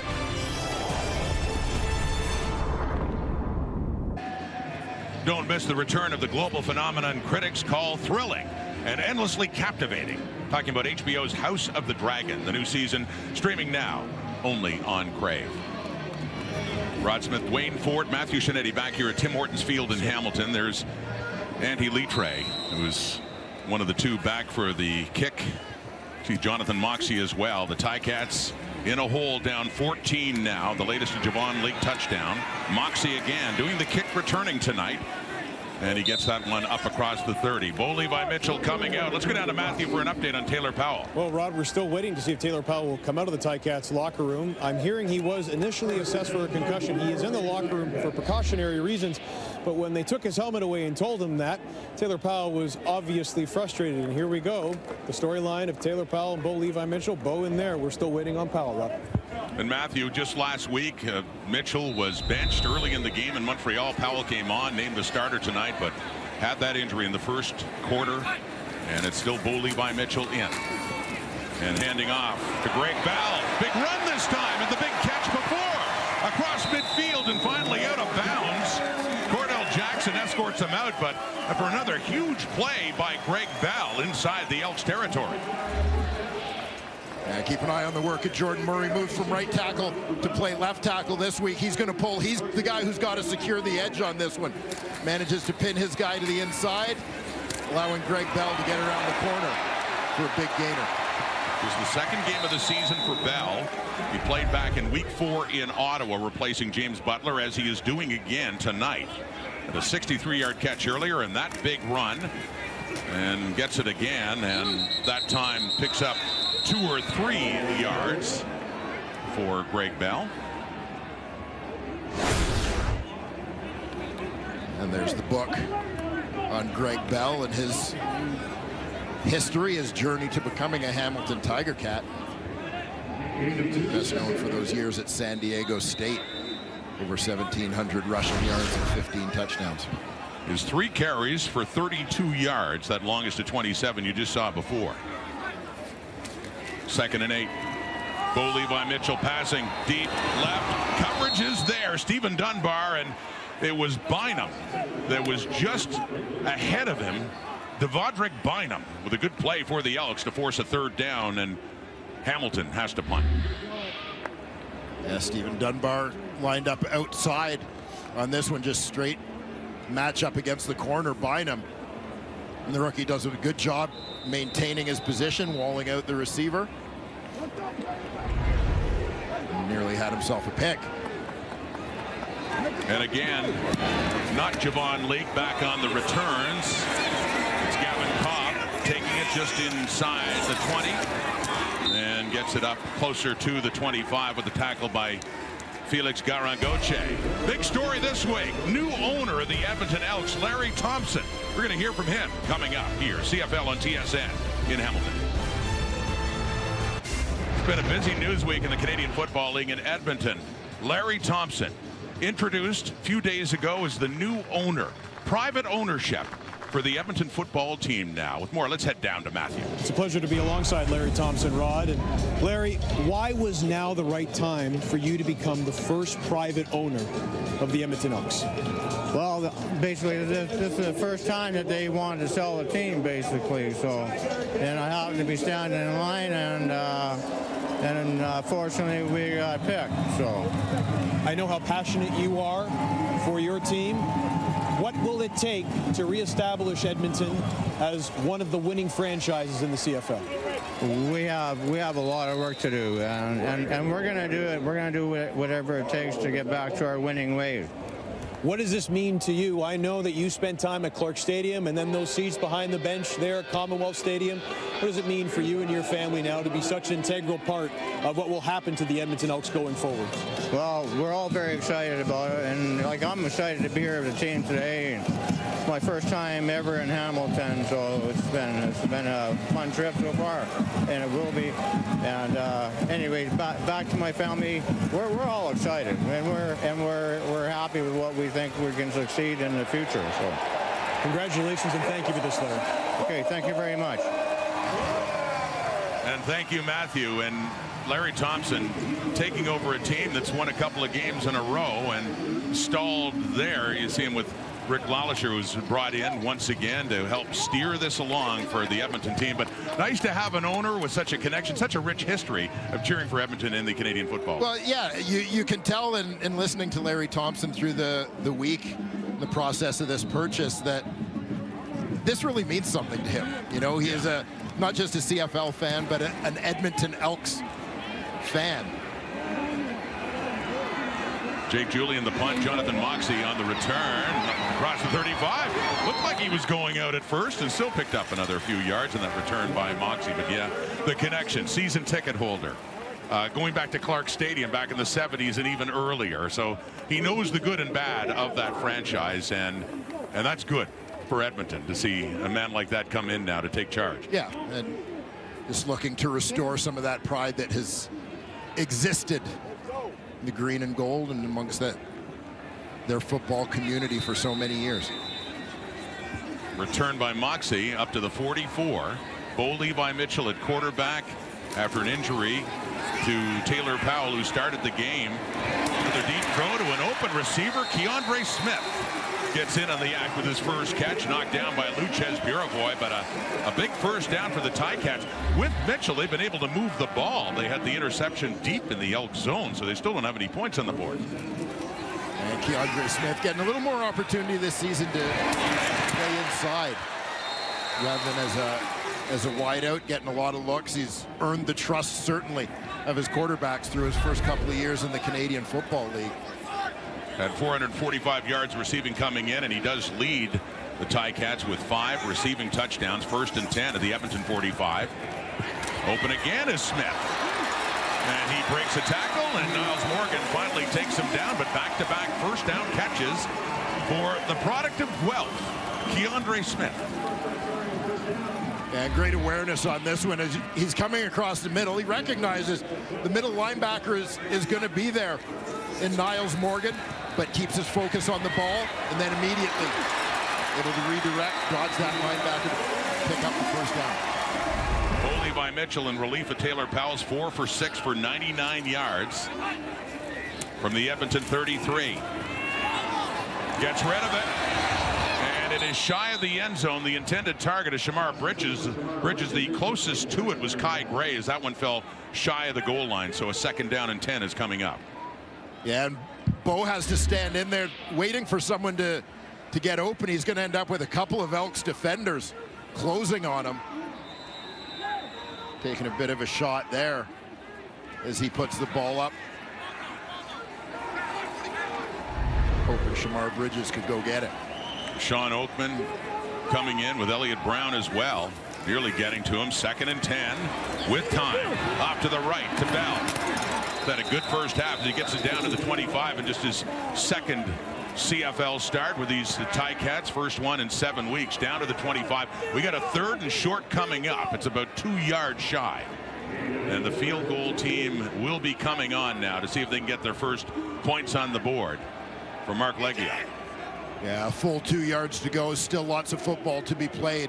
Ticats want to make sure they get some points on the board. And don't want to give Edmonton any more momentum at this stage either by coming up empty on the drive if they gamble on 3rd down. Mark Leggio, 19 of 21, longest to 47. This one much less than that, from about the 32.5, put down by Nick Constantinu. And through it goes. So Hamilton is on the board. Under 7 minutes to go until halftime, and what's turned out to be a very nice night here in Hamilton after a rainy day. We'll be back. The Yama, 17 under par. Scotty Scheffler, 7 shots back, tied for 4th. You never know with him, the machine he's been so far. You can watch the 4th round tomorrow. Edmonton football, the lead cut down to 11. Here's Justin Rankin running hard again. He's having a night as he straight arm Stavros Katsantonis after a huge run to get down around the Hamilton 30. Boy, Rankin's really embracing his chance. Well, so watching Justin Rankin in the last couple games, and you look at his numbers, as I said, averaging over 8 yards a pop coming into this game, but particularly watching him live tonight, you know, I mean, this guy is a big question mark for me. And what the question is how the hell did he get cut? I mean, he is impressive and physical, strong. The pile is moving every time he runs into it. He's been a force. Well, I guess you got Kevin Brown, who is one of the top running backs in the CN. I guess that'd be it. And he's getting his chance because of the injury to Brown. Yeah, well, knowing Javon Leake was, even as returner, was going to be on your roster as a backup RB. So throwing now deep and caught. Every time he's targeted, he catches the ball. That is the 10th time that Tevin Jones has been targeted, and 10 for 10 in that department sets him up for 1st and goal. Yeah, and this is another guy we talked about off the top in terms of adding a bit of a physical presence to this offense. Big 6'3", 225-pound receiver can create matchup problems for a lot of defensive backs. Tevin Jones goes and gets this one. Big play there for the Elks.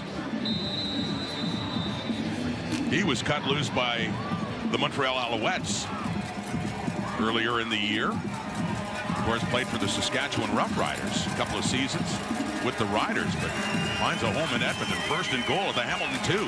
Handing off. Again, Rankin.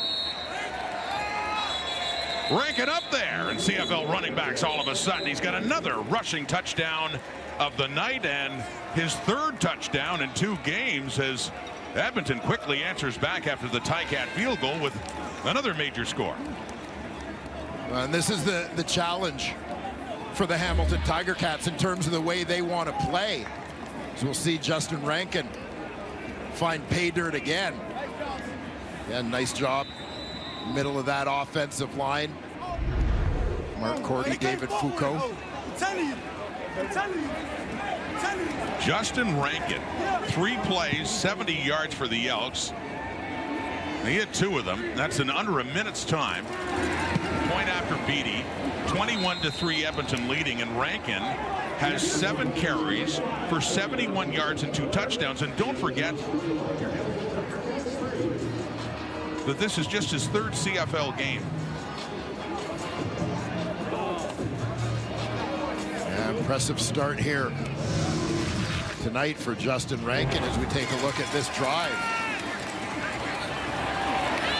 From Edmonton, Rankin with the big run down the sideline. Bethel Thompson to Tevin Jones on the other sideline. 1st and goal at the Hamilton 2. Handing off. Again. There's Rankin bringing it home. You know what I started to say before, the challenge for Hamilton is they're a team that doesn't want to force plays offensively. They want to play patient, essentially take what's given to them and so on, be smart with the football, limit the gambles so they're not putting themselves in situations where they're increasing the risk of turnover. But if they can't get stops defensively, they have to be aggressive to try and change points, and it becomes a vicious cycle that they've kind of dealt with all year. Dealing well with everything now. Jonathan Moxey takes a knee. The Ultra Hole Challenge is back, featuring Wayne Gretzky and Michael Block. Choose your ball now at MichelobUltraHole.ca. On that deep kickoff, and Moxey takes the knee and gives up a point. It's 22-3 now, a 19-point lead for the Edmonton Elks. They've won in back-to-back years here in Hamilton. Trey Ford had started the previous games. In fact, they were 0-9 when they came to Hamilton on this day 1 year ago. And Ford, making his 2nd start of the season, led them to a victory, and in his 1st CFL start, got the victory on Canada Day 2022. There's Greg Bell. And he is pushed late by Nick Anderson. Fans calling for a flag, and tempers starting to flare a bit as he's pushed into the signage. Bell makes a really nice move on Niles Morgan. The middle linebacker is chasing him, getting into position, freezes him. Able to dash outside. I think that one looked a lot uglier than it was. I think at the end that Anderson's actually trying to grab him and hold him up.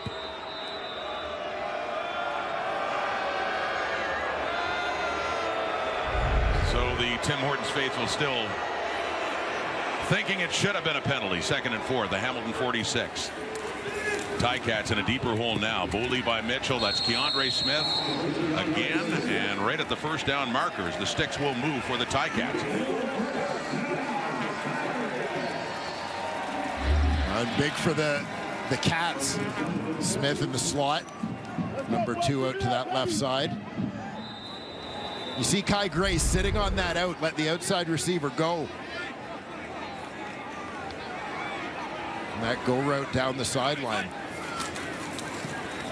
Back to Greg Bell, running closer to midfield. Talk about Rankin. Bell getting a chance tonight with his second CFL game. Has 5 carries over 40 yards.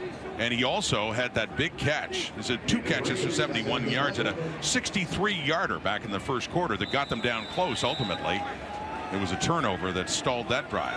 Yeah, Scott Milanovich talked about Greg Bell this week and explained how they like his explosiveness, element that he adds to their backfield.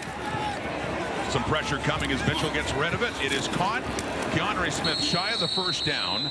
Got it down around the Edmonton 51, 52-yard line, furthest advancement, but it is a 3rd down coming up now, and they actually spotted a little further back at about the 54, so it's a good 3 yards, closer to 4 actually, away as the punting unit comes on. Yeah, Smith kind of sat down on his route right around that first down marker. The ball was thrown a little short. He had to come back to it to ensure that no defender was going to jump in front of him. Edmonton closing to make the tackle, leaving him well short of the first down. The left-footed Aussie punter Nick Constantino in his first year. The Ticats, and the flags come out for no yards on that return by Luchez Purifoy up at the Edmonton 25. They'll tack on more now as we get closer to the 3-minute warning. And a comfortable lead right now anyway for McLeod Bethel Thompson. No yards. Hamilton number 42. 15-yard penalty, first down. And the Edmonton Elks, Bethel Thompson started the first 7 games, and they lost them all, even though he had some excellent games in there. They just couldn't win some close ones. Trey Ford took over. They won a couple, but with Ford injured last week, and he helped off the bench, Dwayne, against BC, get their 2nd win of the season. Yeah, certainly did. McLeod Bethel Thompson. You know, we talked about Bo Levi Mitchell, veteran guys being a pro. Sometimes part of the business, right, where you have to give up some playing time, give someone else an opportunity for whatever reason, allowing the team to try and have a different look and get back on track. But you always got to be ready to go back in. You can't sort of burn that bridge or close that door. And both those guys have done a good job of that thus far. And obviously the records do stand out with Ford 2-0, and Bethel Thompson as a starter did not get a win. But we saw a game that McLeod Bethel Thompson played going back to Toronto against his old team back in week 3, I believe, and he was outstanding. That was his best game of the season, and they lost in a walk-off field goal, as they did a few days later in BC. Yeah, and I think much of the assessment through at least about their first 5 games of the season was that quarterbacking wasn't their issue. There were a lot of reasons why they were losing. Quarterback play wasn't necessarily one of them, but the team needed a jump start of some kind, and they certainly got one. Yeah, Trey Ford has provided that. There's no question. McLeod Bethel Thompson, since last week, doing a pretty good job of keeping that momentum going. From the Edmonton 33, last play before the warning, and Rankin initially runs into a wall. He bounces off of it, and he picks up a couple of yards anyway. A couple more for him, and a very impressive night. In his 3rd CFL start, Justin Rankin has a couple of touchdowns. 3 minutes away till halftime, and the Elks are certainly in charge. I'm coming up. We're going to give a lot of love to this Elks offense under MBT. What do the Hamilton Tiger Cats need to do in this game? And I don't know if anyone's heard, but a guy named Nathan Rourke is coming back tomorrow. Who? He's a quarterback. I'll tell you at halftime. BC Lions, Winnipeg. Thank you, Kate. Forward to hearing comments from you and the panel, and looking ahead to tomorrow. BC plays in the return of Nathan Rourke. First time since 2022, and that's Rankin again, receiving in and taken down there by DQ Thomas. So we're late in the half, and the third down coming up here for the Elks. McLeod Bethel Thompson getting the start because of last week's injury to Trey Ford, and Bo Levi Mitchell in at quarterback for the Ticats after Taylor Powell, getting his first start of the season after taking over last week, was injured, like a head injury, and went first into the tent, then was taken off. And so it's Mitchell back running the Tiger Cats offense. Been able to move the ball, but not cash in, and they only have 3 on the board. 22-3 the score. They will get it back, though, with some time, but 2.5 minutes left until the half. Jonathan Moxey, he's been on the returns tonight inside the 10. Covered well. Ball comes out. Joel DeBlanco's on it. And another turnover as Edmonton, they'll be the ones that have the chance to find the end zone before halftime and see if they can add to their lead.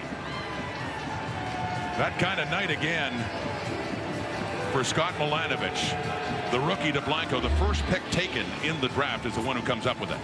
Yeah, rookie linebacker from University of Cincinnati, dual Canadian-American citizen, coming up with a big play there on teams. He's looking for a little kickstart to his rookie season as well. This guy was absolutely fantastic at the Combine and spent some time National Football League camps, XFL as well. Spotted down at the 11. Bethel Thompson goes to work to the end zone for Lewis. All tied up with Richard Leonard. Two of them were toe-to-toe as the ball headed Lewis's way. That's incomplete. Second down coming up at the Hamilton 11. Yeah, this is a nice battle between a couple of veteran players. Out to the right side, Lewis versus Richard Leonard.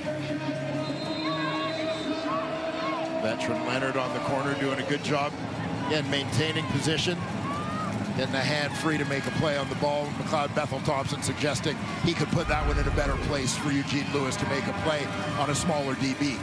Want to get it up high.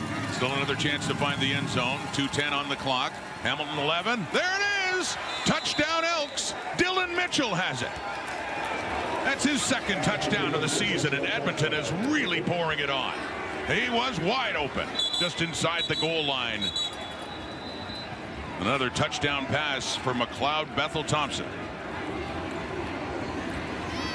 And nice read, nice execution there from Macbeth. Got Mitchell taking the middle, gets his head around, ball's on route. Grabbing it for the touchdown before the defender Moxey has a chance to make a play on it. And Bethel Thompson, the Elks offense, benefiting from that great field position on special teams. On the fumble by Jonathan Moxey, recovered by DeBlanco, and they had only 11 yards they needed to get in, and they do in their second try. Dylan Mitchell out of Oregon comes up with a touchdown, and that is Jonathan Moxey. You just consider the compounding of problems here. A couple injuries already, obviously, for the Hamilton Tiger Cats in this game. Moxey stripped of that football as the return man. Not really a familiar position for him as far as his Canadian Football League career, but with Smoke Harris down, he's taking on those additional duties. Comes up to try and make a hit on Mitchell. Looked like maybe his shoulder that he injured on the play, but so now this means they're going to go further down the depth chart in terms of finding someone to look after returns, let alone the nickel linebacker spot if he's out for any extended period. Well, you recall, I mean, that's been a frustration for Scott Milanovich, the return game in particular, about the special teams. And recall a couple of days ago, we were under the impression it'd be Tim White, yeah, on those returns, but instead Moxey, and it's been an ongoing process. Lawrence Wood started the season, and Milanovich ended up making that change, and they brought in Smoke Harris, and yet another injury too. Just an awful night. The biggest concern, of course, Luther Hakunavanu, injured at the start of the game and taken off in an ambulance to Hamilton General Hospital. Boris Beatty. Edmonton drives. Touchdown, 2 and out. Touchdown, 2 and out. Touchdown, 2 and out. Touchdown. So the good news if you're a Hamilton fan. Yeah, 2 and out next time. Kate Burness, Davis Sanchez, Matt Dunnigan, Enoch Mwamba.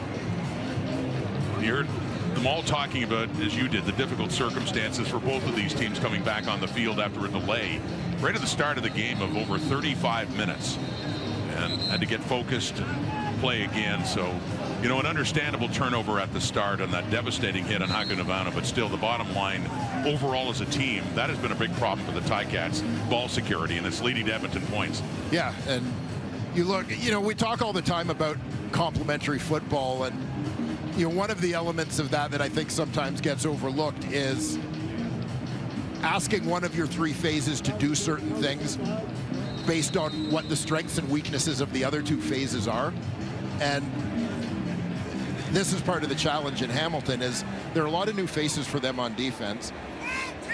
They're not especially strong on special teams, and that impacts the offense and what the offense is asked to do. And basically part of the deal is the offense trying not to put the defense in tough situations, but also having to fight an uphill battle sometimes in terms of field position because they're inexperienced on special teams as well. Well, it's Tim White on that return. I mentioned Taylor Powell got hurt on this play back in the first quarter. Hit hard. You see the helmet coming in, and Powell had walked off the field, and we got an update now from Matthew. Rod, Taylor Powell has now also been taken to a local Hamilton hospital. I'm hearing it's for precautionary reasons. About 5 minutes left in the second quarter. I did see another stretcher go behind Edmonton's bench and then to Hamilton's locker room. Again, it's precautionary reasons, and obviously, given what happened to Luther Hakunavanna earlier in the game, it's understandable. Rod. Absolutely, Matthew. Thank you for the update. There's Bo Levi Mitchell late in the half, under 2 minutes. He's throwing it high for Stephen Dunbar, but my goodness, and you know, the same sentiments we said about Luther Hakunavanna. Hopefully everything's okay with Taylor Powell, who walked off on his own and seemed clearly frustrated when they took his helmet away. Yeah, but nonetheless took a heck of a shot there from Niles Morgan, as you saw in that play. They're concerned for a couple of young Ticats here today. The health of the players, obviously, the #1 concerns. But on the field, too, just keeping it to football, a big concern with the way things are going for the Ticats now. That went over Keandre Smith, and the fans are letting them hear it. And just, as I say, just strictly in football terms, this is the second straight week. Things have gone so wrong for the Ticats, who are trailing this one by 26 points with the halftime looming. Yeah, it's digging themselves into these holes early, and it's so hard to find your way out, quite frankly. Those points off turnovers are particularly hard to overcome. And even when it looked for a while, when Mitchell came in, that it was going right, the big catch by Bell going down. They're down in the red zone, and it goes through his hands. It's intercepted. They get nothing for it. The story of the Hamilton Tiger Cats, and on the punt inside the Ticat zone, flags coming out too.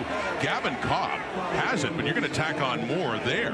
They're in field goal range already. Already they are. They have a chance to get more. So 137. Hamilton number 24, 15-yard penalty, first down. They flagged rookie Robert Panabaker in there, and the no yards after that punt by Constantino. So 137 on the clock, and you add that yardage, and it's down to the 37 of the Ticats now. And you look at the penalties, nothing against Edmonton, 7 for 62. We're not even through till halftime yet against Hamilton. Just tilting the field. And consider this, 3 weeks ago at Commonwealth in Edmonton, Hamilton won it going away. They dominated 44-28. In fact, when the quarterback change was made, Trey Ford came on, and 3 touchdown passes relieved McLeod Bethel Thompson and made the score look more respectable. Much different story tonight.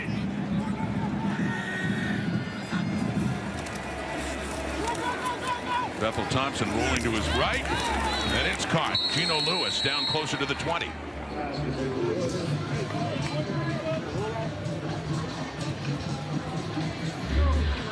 Like the execution on this play, essentially back going to the flat to pull coverage out wide on the right side. Gino Lewis is working all the way across the formation. It's opening up the window for him. He sort of becomes this forgotten man coming from backside to front side into that open window. in his second year with the Elks after some stellar seasons with the Montreal Alouettes. Rankin, he's had a big first half for Edmonton. 1:07 on the clock until halftime. We'll hear a lot from the panel back in the studio. Yeah, Rankin 9 carries for 73 yards and a couple of touchdowns. Edmonton came into this football game looking to run the football. They have certainly done that. Some degree of success in the early going. 2nd and 10. Certainly in field goal range, looking for another touchdown. Pressure on Bethel Thompson. He didn't see it coming from behind. As he's sacked, Stavros Katsantonis, the safety, coming in. And he gets to Bethel Thompson there. 45 seconds to go. See Katsantonis up at the top of your screen. He's looping inside. Rankin picks him up initially, but as Macbeth is forced out of the pocket, Katsantonis is able to redirect and get to him. He got there, and Kyle Wilson as well. Linebacker helping out on that sack of Bethel Thompson. So here comes Boris Beatty now to add to the Ticats' misery in this one. Coming in 16-22, and he puts that through for 3 more on the board, and a 32-3 lead for the Edmonton Elks.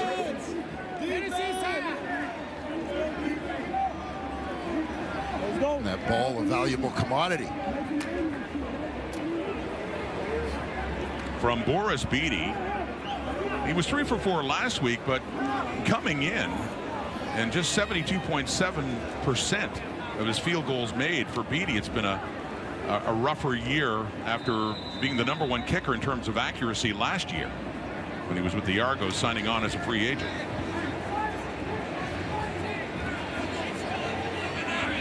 DeAndre Smith in motion late in the half and handing off Greg Bell. At the most productive half of the Ticats players, picks up another carry there. Just 17 seconds though on the clock. Hey, they still do have time. One big play, they can get it in range for Mark Leggio to see if they can get that 3 points back. Well, yeah, it's a long climb, but you got to start somewhere, and want to see if you can end this half with something positive going into the room. Bo Levi Mitchell threw 5 touchdown passes 3 weeks ago in that game in Edmonton, by the way. You're going to need a lot of that in the second half. That's caught by Bell. 4 seconds. Close enough to give it a try. Get it down to, now it would take about a 58-yarder. So just against the wind. Yeah, and then you got to be mindful, just as we saw last night in Saskatchewan. James Letcher taking a missed field goal all the way back for an Alouette touchdown.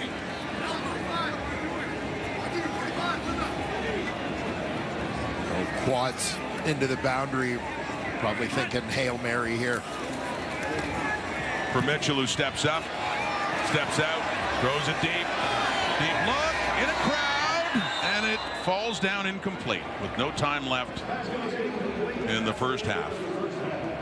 And among the many stories, as said, in terms of what happened in football terms, we had those injuries that were so concerning. Hakko Nivano, that as he was taken away, delayed the game. But when they got going, so did Justin Rankin. What a performance he had in the first half. Yeah, very impressive, getting a few extra touches with Javon Leake appearing to be nicked up a little bit. Justin Rankin absolutely making the most of that opportunity. Shown explosiveness and power in the run game. Been an absolute force so far, and he is now down on the sidelines with our Matthew Shinetti. Well, I imagine, Justin, after that delay to start the game, that you couldn't have asked for a better offensive explosion from your team. Yes, sir. I mean, it's a blessing for them to be able to trust me to go out there. And, you know, I just got here 3 weeks ago, so for them to trust me to go out there and make plays, you know, I'm just thankful to my teammates. You know, that's all the O-line. I got to thank them. Over the last 3 weeks, what have you noticed out of a team that did struggle to start the season, but seems to be gaining momentum now? Yeah, this is a completely different team. You know, obviously I wasn't here in the beginning of the season, but the momentum, the energy, you know, the shift that everybody has had so far, it's amazing. You know, it's a true blessing to be a part of it. Thanks for this. Yes, sir. Well, Kate, Edmonton is certainly feeling good, but after 2 Ticats had head injuries, And now that they're down 29 points, you wonder what the feeling is in Hamilton's locker room. Well, Matthew, you can certainly feel it in this crowd. They are not happy, and understandably so. Back alongside Enoch Mwamba, Matt Dunnigan, Davis Sanchez, and basically so far it has been a romp by the Edmonton Elks in this game. And when we were doing that, Phil, when Luther Hakanavana was being taken off of the ambulance and taken to hospital as well, we were talking about maybe this will spark this team. I mean, it's just so much has gone wrong for the Hamilton Tiger Cats, and it absolutely didn't. And things have gone from bad to worse because now this game is a little bit out of hand. And once again, it is the turnovers for this team, Enoch. Absolutely, Kate. You know, they came out flat right after the major injury. And worse than that, they had so many different turnovers. I mean, small things. You got to just have the proper hand placement here. And guess what? Turnover on downs. If you tip the ball like that, the defense is likely going to get it. And you talk about here again, ball protection. These are all elementary and basic things that Scott Milanovic is not going to be happy about. Look, boom. Big hit right there. Ball pops loose. We're going to recover the ball. It's another turnover. And so you can't win a game if you continue to turn the ball over like that. This is the third turnover in the game right now, and it seems like right now they are completely flat. And on the other side, the Edmonton Elks, they seem like, look, we've lost a lot of games. They don't feel bad at all for the Hamilton Tiger Cats this game. Yeah, Enoch, I feel like both these 2-7 teams are going different directions. Edmonton is trending the right way, and Hamilton is continuing to spiral out of control downwards. And Edmonton's good fortunes right now is you've got this kid, Justin Rankin, who's number 3 on the depth chart. And, Kevin Brown down, with Javon Leake going out of this game, he embarrasses Katsantonis here for the second time tonight. He took a stiff arm to the chops, and Rankin is just getting the job done and just finding the end zone twice here tonight. And you look at his work over the last 2.5 ball games, this kid is upward of 220 yards in 2.5 games. And he is touching the rock and making the most of his opportunities. And this is what happens with teams. We talk about whether it's Montreal or Saskatchewan or any other team in the Canadian Football League. Next man up mentality. Tonight it's McLeod Bethel-Thompson going back to him. It looks like he could get his first win as the start of this year, moved to 1-7. Yeah. And then you've got Rankin taking advantage of his opportunities. I just feel for the Hamilton team, really never recuperated from Hakanavanu's hit, and they seem out of sorts. Yeah. And Edmonton and McLeod Bethel-Thompson, they're taking off, making plays with those turnovers. They're 4 for 4 in the red zone offensively. When you're 4 for 4, when you're turning the ball over on the other side and the offense is 4 for 4 in the red zone, good luck. Also, second down. Hamilton is 3 for 9 in second downs. And right here, you see the DBs are staying on top pretty consistently of these receivers. That was Kai Gray, that offensive pass interference early. You're not seeing, Bo's not playing very well right now, but you're also not seeing receivers getting behind these defensive backs at all. So great coverage. Like I said, 3 for 9 on second downs. Their score, they're 4 for 4 in the red zone. I said it in the pregame show, but again, this is 2 straight. Look at what happened last night in Sask. The Sask losing that game. If Winnipeg can somehow get it done tomorrow, and doesn't take a miracle, Winnipeg can win that game tomorrow. They have a shot. This team right now in Edmonton, 2 wins away from first place. It's about to be 3 in a row. It is one of the best things about the CFL, isn't there? Like, all of a sudden, the Edmonton could be right in the mix. Right in it. All right, they're up big. We got more on Nathan Rourke coming up next. You just sent away, so have a nice day. We just here to do what we want in our way. So if you didn't know by now, we came to play.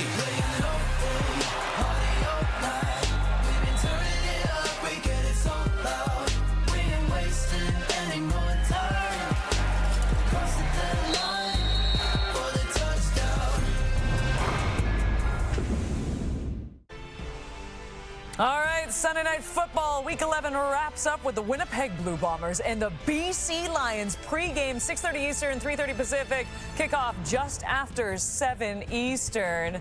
And if you haven't heard, you should probably tune into this one. It is the official return of Nathan Rourke. And we had the privilege of interviewing Nathan before the game on Thursday Night Football. And Maddie, one of the things that you and I both recognized right away was when the QB was saying, let's temper expectations just a little bit. I've only been here for a few days. Yeah, slow your roll, Jay. He was saying in the entire country, 3 practices, and he made that very clear. Three days of practice, and I'm putting out there. And people's expectations are high for this kid, and they justifiably so, because of what he did a couple years ago. 25 touchdowns, completion percentage was off the chart. His mobility was fantastic until he had the Liz Frank surgery. But this kid is special, and there's a lot of anticipated excitement for good reason, and I'm one of them. I can't wait. I mean, look, if this is the type of guy that you want if you are having to replace your quarterback right now, Nathan Rourke is coming back in town, and everybody's going to have confidence, everybody's going to play better, and everybody's going to be putting the best foot forward, because this is Nathan Rourke's team. Yeah, they're building a culture. They're setting a standard out there at BC, top down. And I really like what Rick Campbell came out and said, saying that Nathan Rourke or Vernon Adams isn't going anywhere and that he's not tradable. He's too important to this team. He's not going to be the starting quarterback. It's highly unlikely, but I love the fact that he knows how much Vernon has meant to this team and what he's done for this team, and he's letting everybody know that Vernon's important for this football team, and he's going to be a part of it. Whatever we do this year, VA's going to be a part of it. I love that. I do too, and what a luxury to have the two of them on one team. Meanwhile, we'll get you back to Hamilton right after this.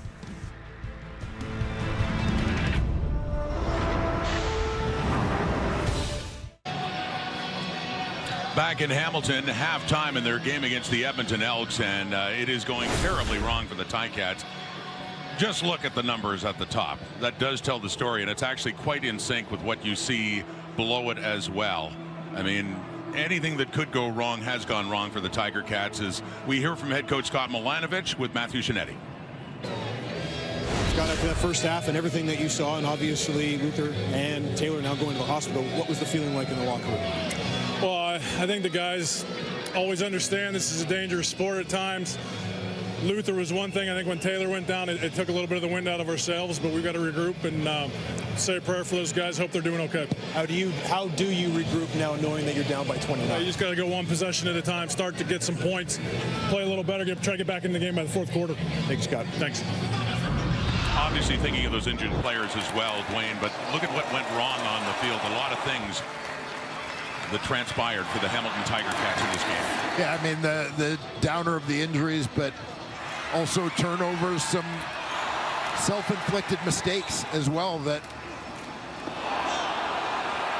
have made it obviously very difficult for the Hamilton Tiger Cats to compete on the scoreboard in this football game. Bo Levi Mitchell in at quarterback since that first quarter injury to Taylor Powell. Mitchell's 8 of 14, 121 yards. It started well for him. They drove down quickly, but it led to a turnover. And now here we are. They have the ball. And on that return is Jonathan Moxey. So good to see him back in. He was hurt in the first half. But back comes Mitchell. As mentioned, he had 5 touchdown passes against the Edmonton Elks just 3 weeks ago. But they're going to need something like that to get back in this ball game. Yeah, they sure will. A big play from somewhere.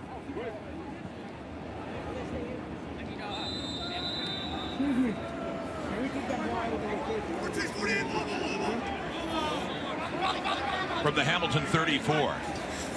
And a 1st and 10. Mitchell and the Ticats.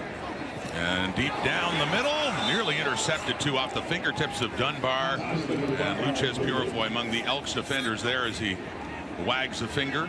Also Cordell Jackson in on that coverage.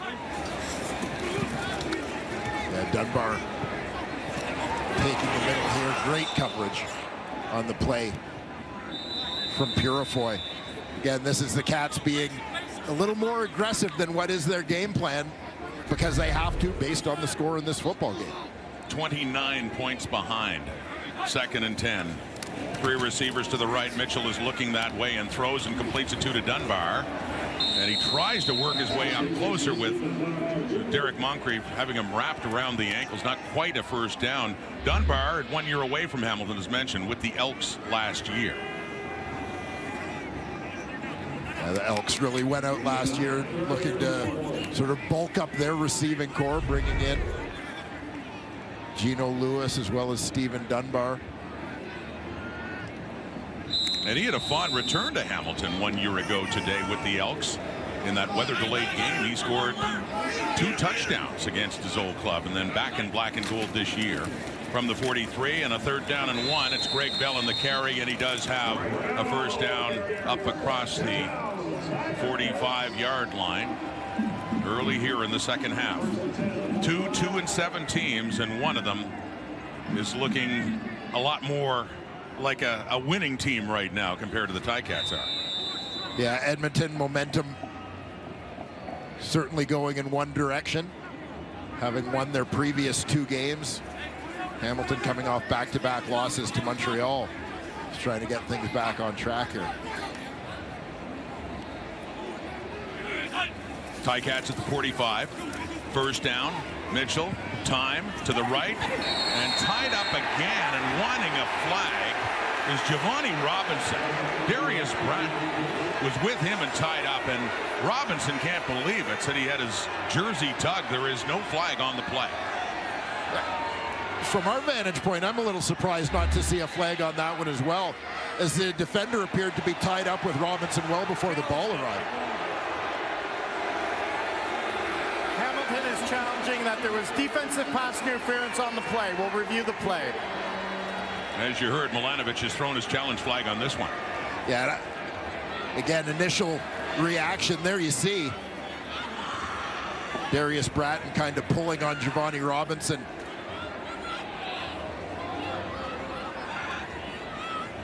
In my opinion, clearly before the ball got there.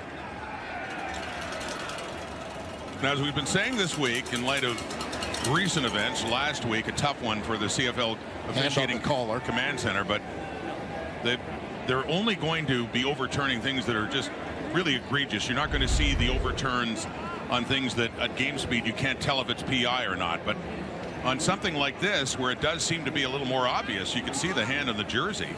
And the challenge from Milanovic coming out here. Command center does get involved, and we'll see what they decide. As we've seen some that are really hard to tell, but this one does look a little more obvious. Yeah. Darius Bratton. No flag thrown, but a challenge by the Ticats. Was this pass interference? After review by the command center, we have pass interference. Edmonton number 24. Spot of the foul. Automatic. First down. I don't think anyone can take issue with the command center on that decision after you look at it again on replay. So Robinson, the intended target. It's PI against Edmonton. It goes down to the Elks 47-yard line, and a first down for Milanovic's Tiger Cats. Take the big plays however they come at this point for Hamilton. The first penalty against the Edmonton Elks on the night. It's a big one for Hamilton. Faking the handoff to Greg Bell. Open receiver 2. The slant coming in is Bridges. And Bridges has it down to about the 25, and another first down for the Ticats. Yeah, you get a great run look here. Watch Brandon Revenberg on the pull. Leading Bell in that direction. Getting some flow from the defense to open up the backside. Slant for Shamar Bridges. His second catch for 25 yards. 22-yard pickup. Down to the 25. Ticats need a whole lot of touchdowns, one at a time. Early second half. Taking the handoff, rolling to the right, complete again. That's Dunbar with the catch. That's another first down, and an impressive start to the second half for the offense of the Ticats, getting it down around the Edmonton 10.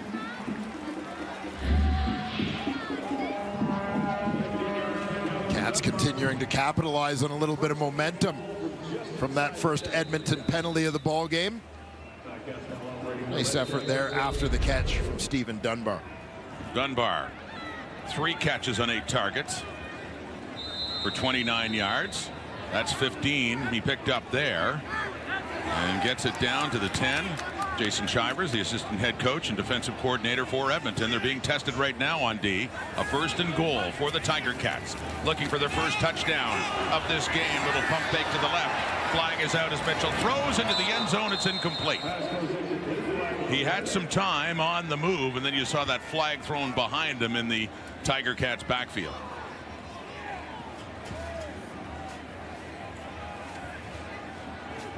And another flag thrown in the Elks secondary.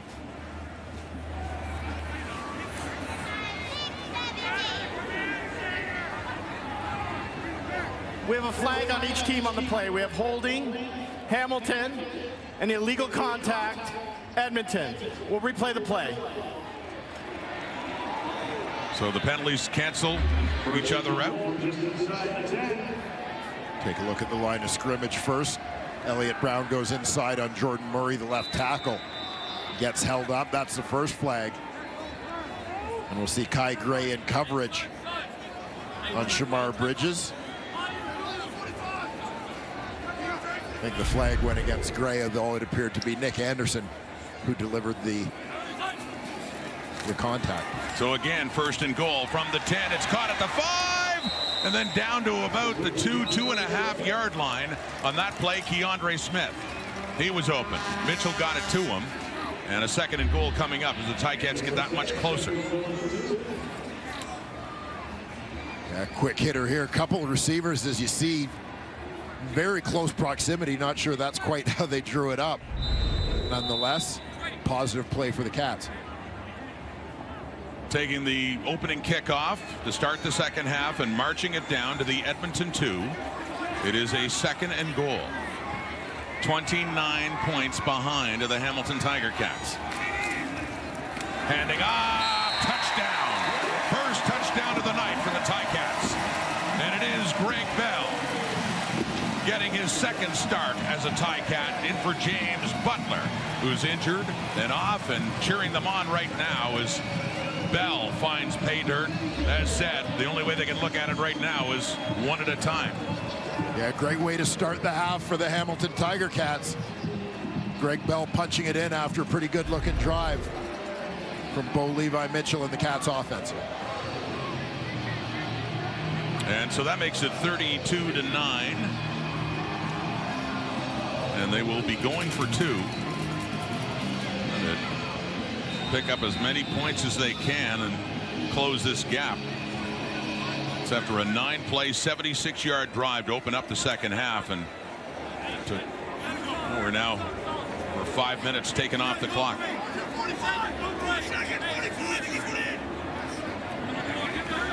This trying to get it to 32-11. Lots of time. Still lots of time. And no, intended for Bridges. Shamar Bridges can't get it. Coverage is there. It sails high. So 32-9, and still 23 points the lead. They were trying to get it down to 21 after that touchdown by Greg Bell. Nonetheless, a better start to the half for the Ticats. Well, the Hamilton Tiger Cats start the second half in much better fashion than they did the first. Little boost on a PI call against Darius Bratton. They take advantage. Quick slant to Shamar Bridges for a first down. Bill Mitchell finding Stephen Dunbar. Keandre Smith then sets him up close, allowing Greg Bell to punch this one in for Hamilton's first major of the evening. So Mark Leggio, after the Bell touchdown, will kick it off. The one returner back there is Luchez Purifoy. At the 20, he takes it. Purifoy up across the 30, and a late flag coming out there. McLeod Bethel Thompson, 11 for 15, 159 yards passing, also thrown for a touchdown, and 2 TDs scored by Justin Rankin as well. The Elks still with a big lead even after the Hamilton touchdown. The Edmonton Elks still with a 23-point lead here early in the second half. They're getting set for their first possession after Hamilton took the ball to start the half, drove down the field, took about 5 minutes off the clock, and they finally got into the end zone. But the Elks have been in charge. An excellent first half when they outscored Hamilton by 29 points, looking for their 3rd straight win. And we'll see how the Elks respond here. We think about Hamilton's first scoring drive in the first half. Edmonton bounced right back. A couple big plays. They've run the ball well, and this guy's been running well. Justin Rankin breaks a tackle, and he picks up more yardage up near the 34. Justin Rankin with the injury to Kevin Brown getting more of a chance to show what he can do. Third CFL game with the Elks, and he's having an excellent time there. 73 yards on the ground, a couple of touchdowns, now 91 yards on this play. Yeah, Elks doing a good job getting this one blocked up. Saw the safety Katsantonis up in the line of scrimmage, leaving Hamilton maybe a little thin at second and third levels as Rankin turned that one north-south. Justin Rankin, who played last year in the Arena League, as mentioned, was cut in training camp and brought back in, and has the ball again. And off to the right, little stiff arm does there. And Jamal Peters, who is certainly no shrinking violet, a big defender and a talented one too, is Peters, and Rankin pushes him away and picks up a few more. Thank you. Yeah, Rankin's strength has been quite apparent here on a few plays today, kind of tossing defenders off. I'm going to date myself, but it reminds me of the old Nintendo video game, Super Tecmo Bowl. There you go. Where the best running back players would just bounce off of them. Got his own video game going in this one tonight, Justin Rankin. That's quickly over the middle and complete up around the 50, and yeah, it's another first down and more. 5 yards past that. Caught there by Curly Gibbs.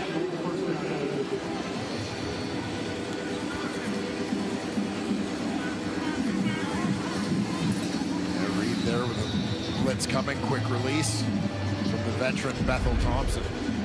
Move the sticks. Well, I mentioned Rankin getting into the lineup because of the injury to Kevin Brown, and now the feature running back with the injury to Javon Leake, who's not going to be back. So scrimmaging 1st and 10 from the Edmonton 51, and Rankin is getting a lot of work. And Javon Leake could become a key part of that offense. Dwayne has mentioned initially signed on as a free agent because of his special teams prowess as the top returner in the CFL a year ago when he was with the Argos. But look at what he's been able to do and done for the night. Yeah, and Leake is the guy who kind of set the tone, got this run game started for Edmonton. Just committed to looking at making that a strength. And you see it is carried forward with Rankin now picking up the load. 2nd and 8 after just 2 for Rankin. Throwing for Lewis, and Peters is there. And that one falling incomplete on that coverage, and a 3rd down coming up. And defense gave up a couple of first downs, but they've ultimately done their job as they're going to be getting the ball back for their offense. Edmonton forced to punt. Yeah, important stop as far as maintaining that momentum, but obviously, you know, if the defense can't get stops and you're just going to trade scoring drives, that doesn't really work out in the favor of the team. Edmonton is challenging that there was defensive pass interference on the play. We'll review the play. Well, they've had to review one before. The command center had to look at one on Giovanni Robinson, on Darius Bratton and his coverage on Robinson, and that was an obvious PI. And that was earlier on the Ticats touchdown drive. And this time on that coverage by Jamal Peters on Eugene Lewis, the challenge flag has been thrown by Jarius Jackson. So the command center will take a look at that. Is that PI? We'll be back in a moment. CFL says command center won't overturn pass interference unless it's obvious. Have another look at this one. And there you go. That's in slow motion and still looks pretty good. I don't see this one getting overturned. So here is the decision.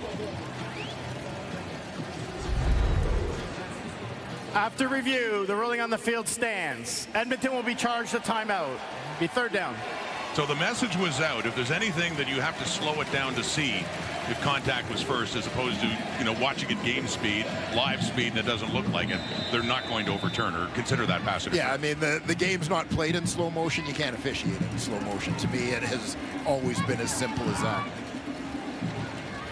Tim White, the lone returner back for the Ticats. So White in the return game now, shy of the 15, flags out for no yards, and Kai Gray as he gets up around the 20. So we'll add on some yardage on the no yards. Then I hover my pitch to season of the sticks, and I Soccer mom, she forgot that I existed, and it's half my fault, but I just like to play the victim. I'll drink alcohol till my friends come home from prison. Back at Tim Hortons Field, second half, it's been all Elks, or mostly. Ticats finally getting a touchdown in their last possession, but they have a little bit of momentum going here to start the second half. They took the ball to start the half, went down for a touchdown, failed to get the 2-point conversion. The defense ultimately doing its job and forcing Edmonton to punt it away. So they begin at the 29, but still down 23 points. Faking the handoff to Bell. Mitchell, deep look to the left. It's caught by Shamar Bridges. Another big strike. Every little bit helps. A Hamilton team that's just trying to play it one possession at a time. A big first down into the Elk zone. And Shamar Bridges is going to get a step in behind Kai Gray. Great release off the line. Bo Mitchell reads it immediately. Beautifully placed ball. The big play for the Ticats. Gain of 40. That's the biggest one for Shamar Bridges in this one tonight. Their leading receiver coming in. He has 3 catches now for 65 yards. Mitchell with time again to the left. It's caught by Bridges again at the 35. So picks up a few and fights off Gray to get a couple more yards after that. And a second and short is coming up.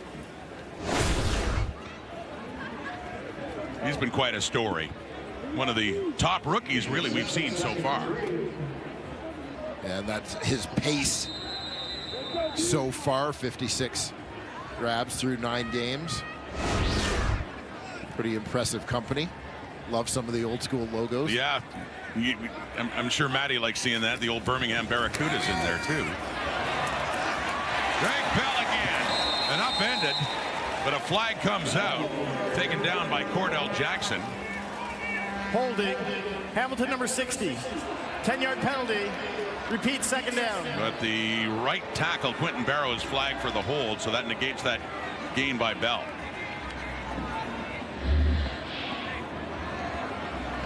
You see the right tackle Barrow working against defensive end Elliott Brown just to his left, to the left on your screen. You see as Bell bounces that one outside. Brown unable to free himself from the grip. Thus the flag. So a 2nd and 13 now at the Edmonton 44. Second possession of the second half for the Ticats. Pump fake, deep look. In double coverage, it's intercepted by Cordell Jackson. That coverage was there for the Elks, and he's got a good return here too. So another turnover committed by the Ticats, snuffing out another promising drive that got into the Edmonton zone, but a good return out of the end zone by Jackson. They'll scrimmage from the 25. Mitchell. Well, they had something going, but Moncrief was there looking for Keandre Smith. It's taken by Jackson with the pick. Edmonton 23-point lead, and they got the ball. What a great player Elmondo Sewell was. Defensive lineman starting his career with Edmonton, did a whole lot of that, and of course he later went to the Montreal Alouettes, capped it off right here with a Grey Cup victory last year, and now it's Mondo the coach. Let's go down to Matthew. I always wonder how the great players do, Coach Rob, when you consider the 167 games, 69 sacks, 6 All-Stars, and 2 Grey Cup champions that Elmondo Sewell has. And speaking to Noah Curtis this week, he talked to us about the perspective and the quiet reassurance that Elmondo Sewell gives his players. That was Elmondo Sewell when he was a player, and speaking to him before the game, he says, yeah, I get intense when the game starts, but when it comes to film study, well, I just let the film do the work. And he credited coaches that he had, like Casey Crehan, who was the defensive coach a long time in Edmonton. Also, Demetrius Maxey, the defensive line coach in Edmonton as well. But it's always just coolness with Elmondo Sewell. But he says, listen, when I got to get on my guys, I will. Rod?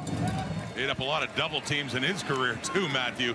Mentioned that 2 Grey Cups last year with the Alouettes, but of course 2015 on a defensive line that included the likes of Willie Jefferson when Edmonton beat Ottawa in the Grey Cup game.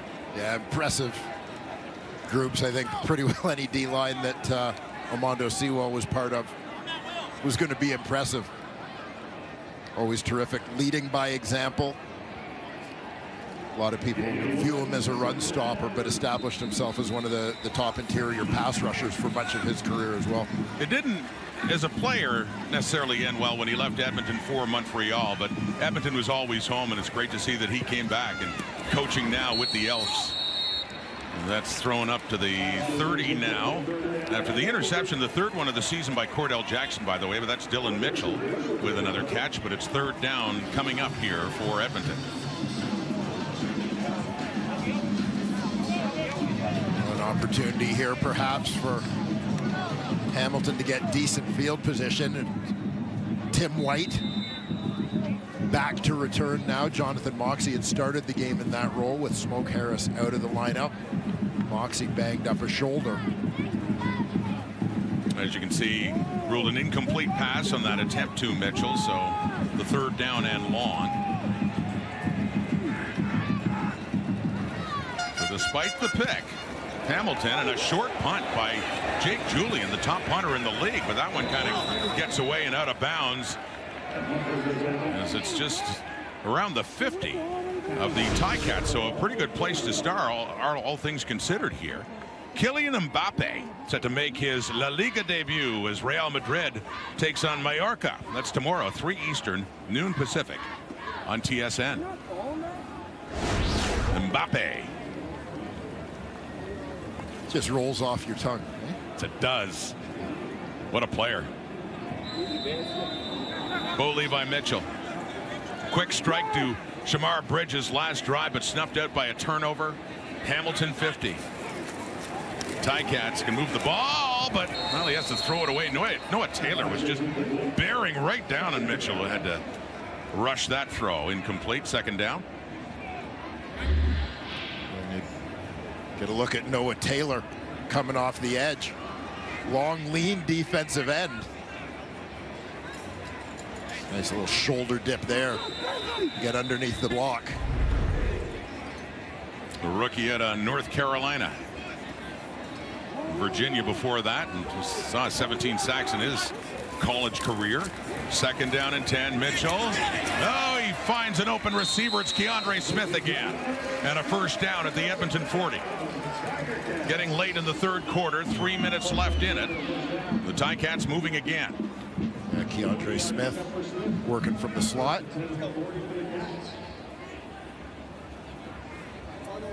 Just curls into open space again. Nice job getting himself out of harm's way after securing the catch. Just great awareness of where the defenders are, preparing to avoid that hit. His 6th catch of the night. Back to Bell on the ground. And another impressive performance as he carries that one down inside the 30. That's another first down on the ground for Greg Bell, filling in for James Butler.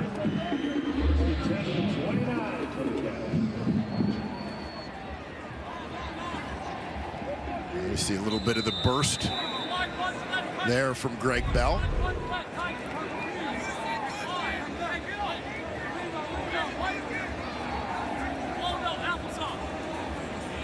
He has 9 carries for 68 yards and a touchdown. The longest to 27. That one gets it to the Edmonton 29 quickly. Off to Tim White inside the 30. 25, and he's upended there, and a flag comes out. Jackson had knocked him down. You see the flag coming out behind them right after Tim White hit the turf. Yeah, they had a couple other receivers set up in front of him to block on that screen. Hamilton number 85. 10-yard penalty. Repeat. First down. Yeah, Keandre Smith among the escorts for Tim Brown on this play. And here you'll see the hold as White catches the ball. You see that left hand on the back of the shoulder pads. Working there on Darius Bratton, so 1st and 20. Clock keeps ticking, 140 and down. Still a 23-point game. White. Oh, he got around the edge for a moment, and then he slipped just as Leon O'Neal was coming in, so he does get it back inside the 30, so they make up the penalty yards and some, but it's still going to be a 2nd and long. There's Tim White lined up as the number 3 receiver on the play. Nobody there, so he just sits down, take the easy completion. Looked like he wanted to try and cut that one back, let O'Neal overrun it, but just blew a tire. They pick up 11, a 2nd and 9 at the Edmonton 28. Under a minute to go until three-quarter time. It's complete to White again. He turns around, he gets away, and he's still going down inside the 15. Great work after the catch for Tim White, who could have been wrapped up outside the 20. Making something happen there as the Ticats get closer. Yeah, you got to love the fight the Hamilton Tiger Cats are putting up here. Chipping away, still an uphill climb on the scoreboard, but some positives for head coach Scott Milanovic here in the second half. That was Nick Anderson who had him wrapped around the ankles but couldn't hang on. So a little pump fake. White again to the left. Shamar Bridges at the 10. And inside, Bridges works it down. Not a first down, but a lot closer. 2nd and short coming up here as they are inside the 10. They're down to about the 7-yard line. Clock ticking in three-quarter time, and we get sounds like a fire alarm going on here at Tim Hortons Field.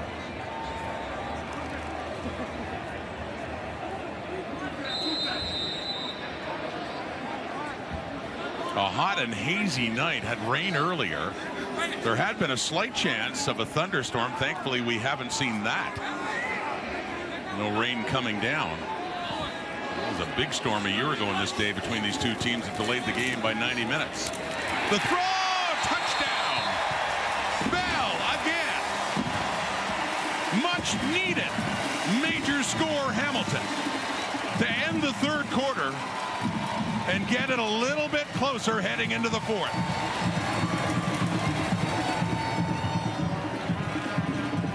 That one will mean a lot for Bell, who down in this part of the field earlier had a pass glance off his hands into the waiting arms of an Edmonton defender.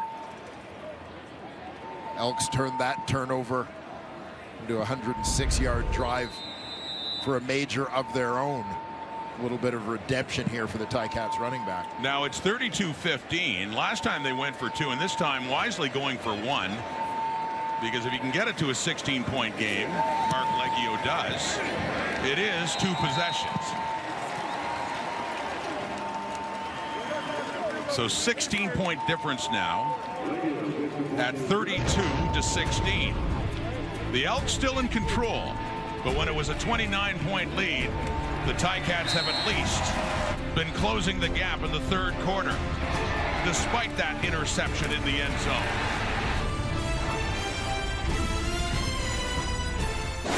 For all sorts of reasons, it's been a very difficult night for the Hamilton Tiger Cats. But say this, they're not quitting. They were down 29, and they owned the third quarter, Dwayne, scoring 13 unanswered points. Now a 16-point difference. Edmonton still in front.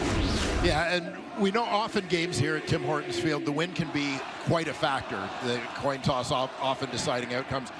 Edmonton's going to have that win in the fourth quarter, so it's going to be interesting to see how Hamilton, trying to continue their uphill climb, manages to close this gap. Well, they took the ball to start the second half. They marched it down for a touchdown. They didn't get the 2-point convert, but then they ended the quarter with a touchdown, and they took the 1-point conversion to make it a 32-16 game. And Greg Bell, we talked a lot about Justin Rankin of the Elks and the night he's having, over 100 yards rushing. But Greg Bell is 68 on the ground. He scored a touchdown. He also had a big reception. 68 on the ground, 85 through the air, and a touchdown for Greg Bell. So newer running backs making quite an impression in the CFL on this night. Dylan Mitchell on the return. So the defense ultimately forcing Edmonton to punt the last time around. McLeod Bethel-Thompson comes out. A comfortable lead at halftime. They had 32 on the board. They have not added a point since then as they start the fourth quarter with the football. McLeod Bethel-Thompson may need a little bit of a warm-up here as he starts this fourth quarter. Elks only had possession for about 4 minutes of the third. It is up at the 43 to start for Edmonton. The Elks trying to hang on and win their third straight, something they have not done since 2018. Get back in the race in the West, too, after the 0-7 start. Well, there's Rankin. He's going nowhere that time. Justin Rankin has had just a great night, and that's his 14th carry. He's over 100 yards rushing and does have a couple of touchdowns in his third CFL game. Not one of the rare times that we have seen Justin Rankin held to just a short game. Terrific performance performance. See Hamilton defensive coordinator Mark Washington. Early fourth, but still a big second down for the Ticats defense, and a 2nd and 8. Bethel Thompson throwing, and it's bobbled and dropped. A good coverage there by Destin Talbert on Hergy Mayala. And he can't hang on to the football, and it's a punting situation coming up here. So the defense once again doing his job as the momentum continues to swing. Yeah, pretty good timing on this quick out by Mayala. Well-timed throw from Bethel Thompson. But all of that trumped by the terrific coverage of Destin Talbert. And that was the first target of the night for Hergy Mayala. And so back goes Tim White. And you can feel the swing and momentum here. Still a long way to go for the Ticats, but as said, they're looking at just one at a time here, trying to crawl their way back from being 29 down. 16-point difference, and they're about to get the ball again for the first time in the fourth quarter. It's dropped by White. Unfortunately for him, he can pick it up. And that was with Tevin Jones very close by. So out it goes, and it is Hamilton football.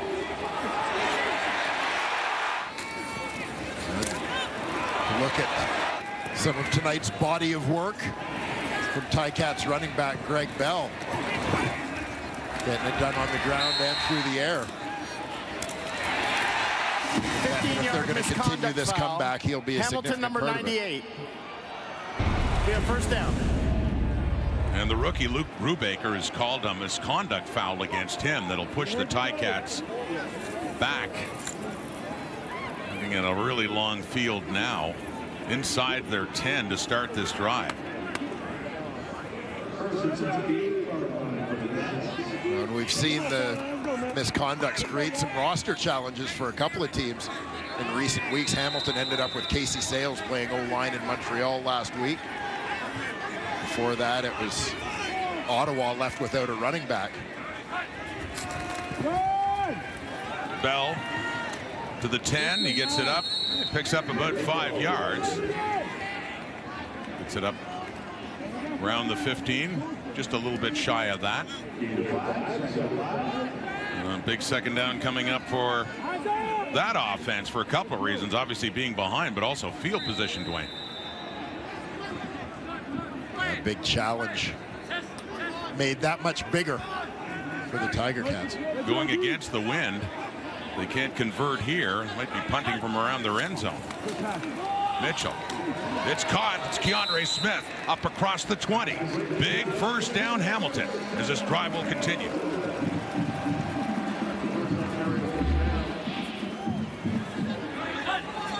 So Hamilton. Another big play from Keandre Smith, who's been very reliable target, whether it's been for Bo Mitchell or Taylor Powell. Still plenty of time, over 12 minutes, but these Ticats drives have taken a lot of time off the clock. Play action fake and plenty of time for Mitchell, who just puts it out to the open receiver, and the ball goes down on the turf. It's Felix Garan-Goche, who does have the catch. Scooped up the ball after catching it and then coughing it up. Yeah, Edmonton sitting back a little bit. They'll give up the underneath stuff. Long throw out to the wide side. Cordell Jackson comes up and makes the tackle for a short gain. So Garan-Goche does pick up a couple of yards, but it's a 2nd and long. 2nd and 8 at the Hamilton 23. 32-16. Mitchell forced to dump it off to Bell, and he is knocked down shortly after. It's not enough to get any kind of run going after he caught that football, and so Hamilton will have to punt. Yeah, Edmonton defensive line won that snap. Big Jamin Pelly in there on the D line. Product of the University of Calgary, and heading off to the sideline after that successful play to force Constantinu in for the Ticats inside the 10. The left-footed Aussie Constantinu on that punt, and the Elks will get it. Dylan Mitchell at the 50. approaching midfield and thrown back around the 50. Carthel Flowers Lloyd, last year's special teams tackles leader, has the ball in his hands as well. But it does belong to Edmonton on this night in Hamilton in a 16-point Elks lead.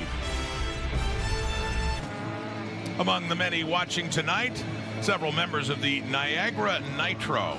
It's from the Niagara Youth Flag Football League. They sent 9 teams to the provincial championships in Georgetown, Ontario. That was earlier this month, about a week ago, and that had 55 teams. The Nitro won 5 medals in the 7 divisions. They won gold at U12 boys, U16 girls, and U18 boys, silver at U14 girls and U16 girls, and also 2 other teams make it to the semis. Just a great run by the Niagara Nitro.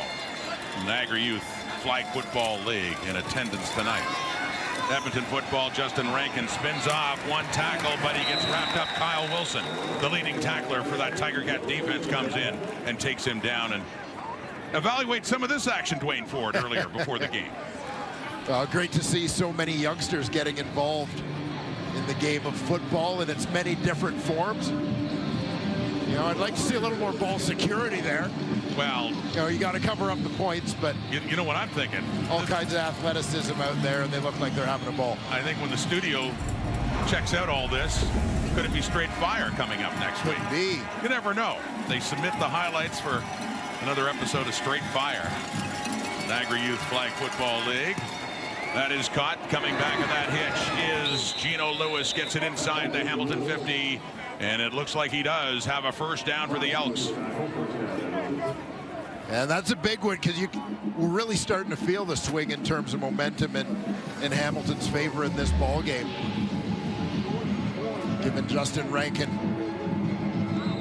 much more trouble on the ground than they did in the first half of this ball game.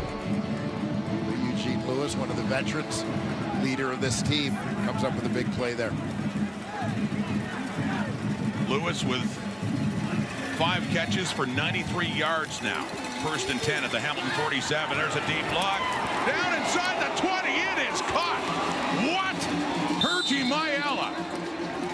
With a couple of defenders nearby, Mayala hangs on to that one. Here come the Elks. Yeah, speaking of straight fire, how about Mayala on this one? This ball looks like it's destined to get picked off as Oxy from his nickel linebacker spot drops in to help out. 2 defenders there just over the fingertips. That's a beauty by the Montreal native, UConn grad. What a catch by Mayala. Straight fire indeed. Getting the Elks in business down inside the 5. Red zone time, and they still don't have any points in the second half, but a great opportunity to get some now. This diffuses any momentum the Ticats had. Knocking on the door. Back to Rankin, looking for touchdown number 3. Justin Rankin with a night to remember in his 3rd Canadian Football League game, with his 3rd touchdown, and all set up by a brilliant catch by that man, Hergy Mayala. Yeah, a huge contested catch by Mayala. Great concentration. And Justin Rankin has himself a hattie. Nice cut there. Ducking back inside on Kyle Wilson. A wealth of running backs now. Javon Lee got hurt tonight, so he's out for the rest, but congrats he's given among the rest. And don't forget Kevin Brown, too, one of the top running backs in yardage last year for Edmonton, and it was his injury that caused the Elks to bring back Justin Rankin after they cut him in training camp back in May. So the point after by Beatty, and it's opened up again to a 23-point lead for the Edmonton Elks. McLeod Bethel Thompson. Oh, what a catch. 1 play later, Rankin right up there. Edmonton in charge again.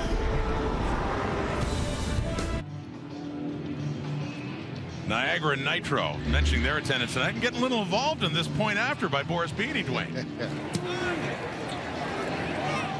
Little competition for that ball among the kids.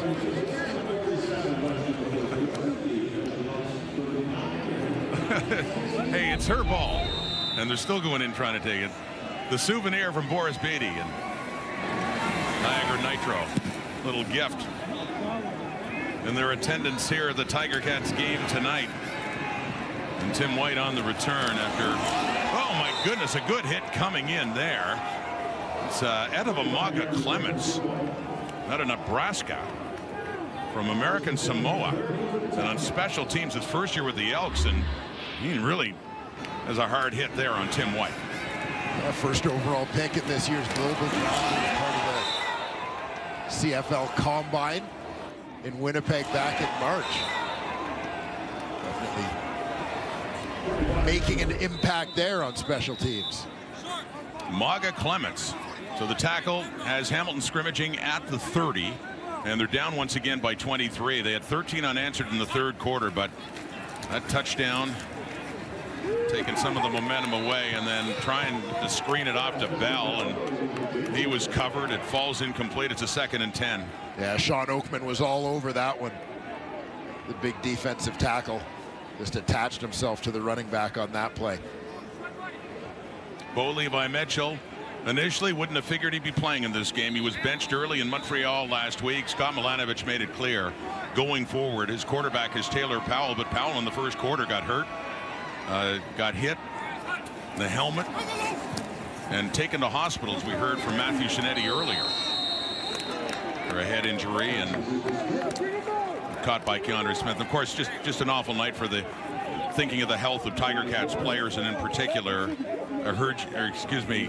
Luther Hakunovanu, who got hurt in the first play from scrimmage and was taken off in an ambulance as well, which caused a 35-40 minute delay before they could get the game going again. But since they got it going again, it has been all Edmonton, for the most part anyway, minus that third quarter, but still a 3-touchdown lead and then some. 23 points, and the Tiger Cats punting it away. And Dylan Mitchell just watches it as it takes a bounce and it heads out of bounds. Elks football, though. 39-16. They're in front as Bethel Thompson comes back on. What a matchup to wrap up Week 11 tomorrow, BC Place. Nathan Rourke is back. Zach Caleros, Alex Hollins. See, Kenny Lawler back in the lineup too. Brady Oliveira for Winnipeg. The last game Nathan Rourke played in the CFL was against Winnipeg. It was the 2022 Western Final. And he came back because he's got unfinished business. Well, the way that season went, despite the Lisfranc injury, I mean, he played half the season, but the numbers he put up, a lot of excitement, anticipation about the return of Nathan Rourke. That's tomorrow on TSN from Vancouver. Elk football, Elk lead by 23 points. And a little over 6 minutes to go in the fourth quarter as Edmonton is closing in at its third straight victory. Jarius Jackson, 2-2 record after taking over as interim head coach from Chris Jones about a month ago. Settling in, and much like the quarterback situation, sometimes things just need to be shaken up. Chris Jones, obviously a very good football coach, guy who's been a Grey Cup champion. Knocked away at the line of scrimmage on that 2nd down and 6, so punting situation coming up here for Edmonton.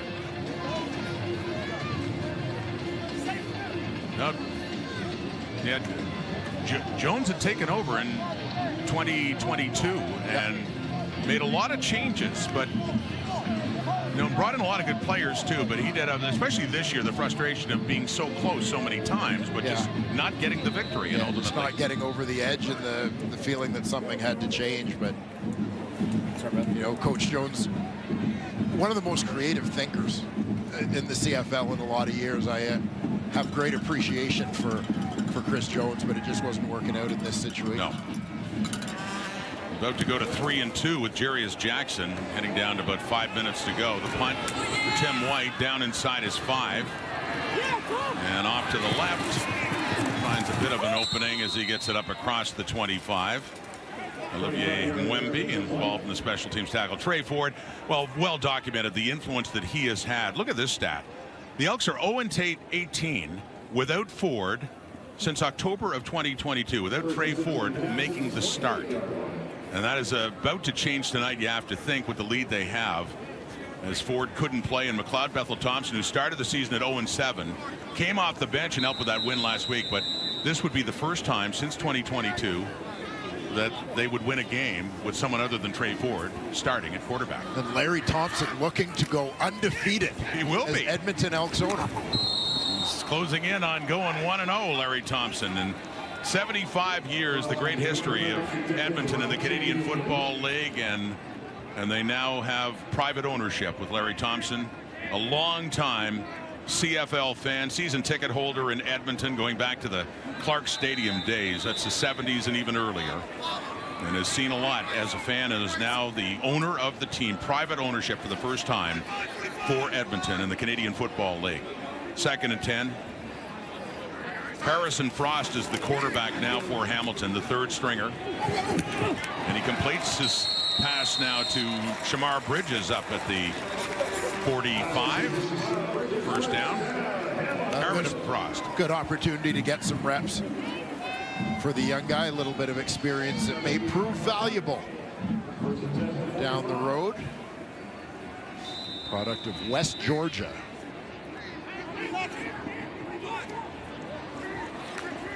Getting his first CFL reps now, late in this game, 4 minutes to go in the 4th. That's Stephen Dunbar. Good pickup. Ex-teammate Niles Morgan taking Dunbar down just across midfield. Well, I'm intrigued, as we've talked a little bit in this 4th quarter about obviously Trey Ford with his Edmonton team playing, Nathan Rourke coming back to BC, a couple of very successful Canadian quarterbacks in the CFL. As a draft junkie that I am, a little curious to see how this may impact where Curtis Rourke goes in next year's draft, with quarterbacks now being considered part of the ratio if they are starting, that teams may look to add Canadian depth behind them. Nice catch by Shamar Bridges with Nick Anderson there. He's favoring his right foot, right ankle it seems. Looks like he's trying to just jog it off. Hey. Body up.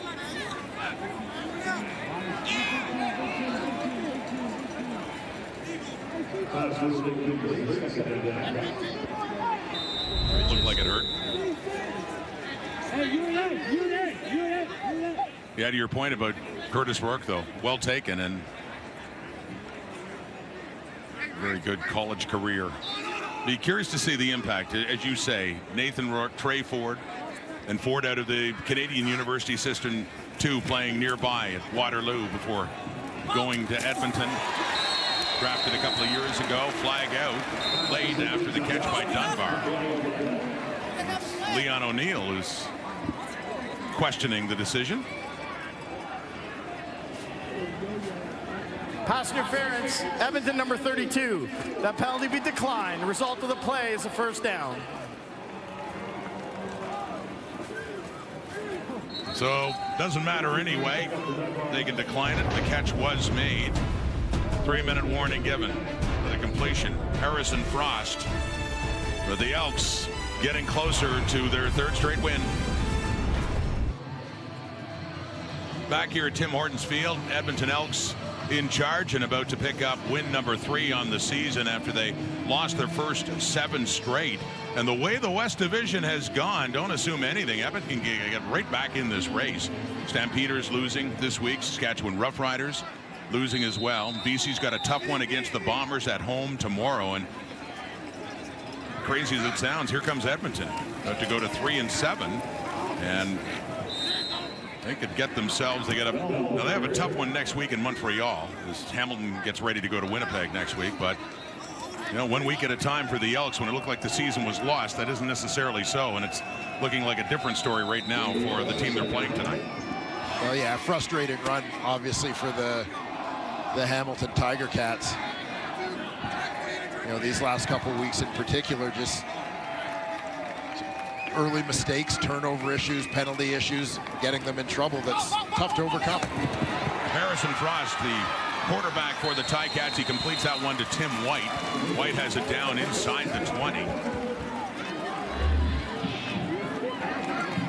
White, the number 2 receiver out in the slot. Inside leverage, is able to beat him with the break and then take advantage. Is the halfback Cordell Jackson overruns him trying to make up ground.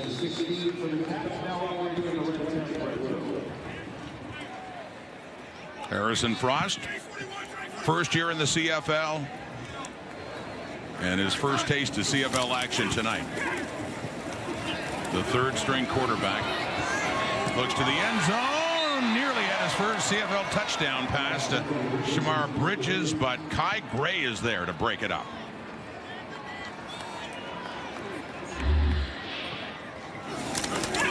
Kai Gray establishing himself as something of a fixture in his second year as that boundary corner. Gets the arm in there to separate Shamar Bridges from the football.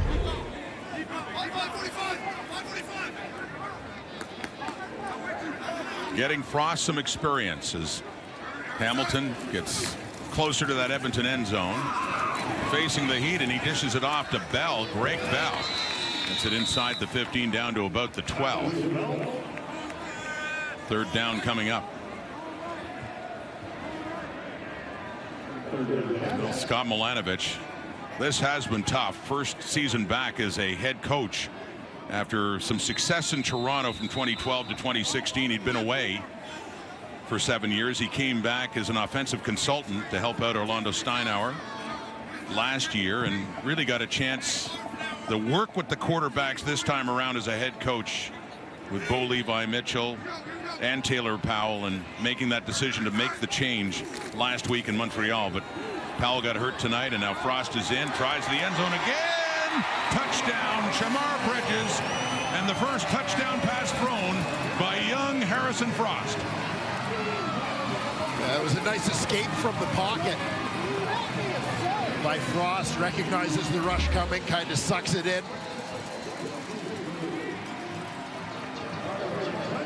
You see O'Neal coming free on the blitz. Frost ducks outside.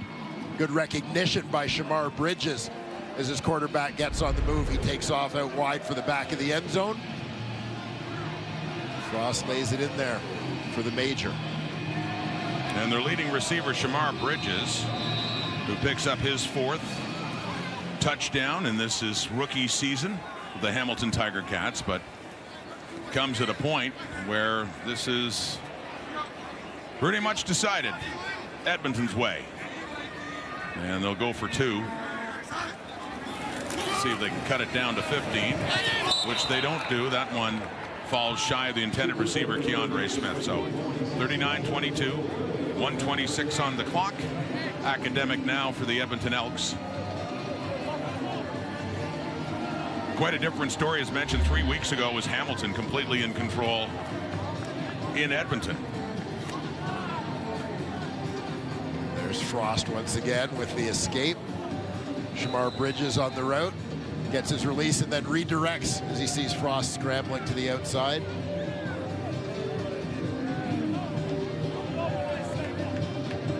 And some excitement for the young guy with his first career Canadian Football League touchdown pass. And this is a game just as looked like the change at quarterback. They'd settled in with Taylor Powell after Bo Levi Mitchell last week in Montreal, and then Taylor Powell got hurt, a head injury, as we heard earlier, was taken away to hospital after he walked off the field. And congrats to Frost there from Bo Levi Mitchell, who played much of this game coming off the bench after the injury to Powell.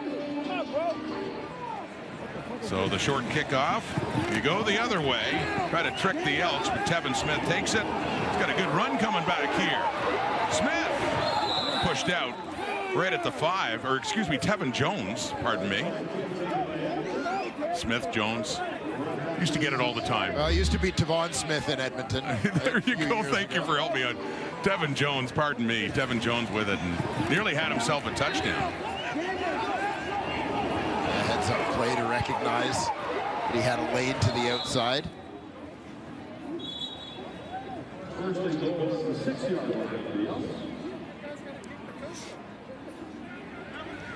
The kickoff return numbers will look good for Tevin Jones after that one. They certainly will, and his receiving stats have looked very good too. We were talking about this. Tevin Jones was with the Riders before and then get cut by the Alouettes in camp this year.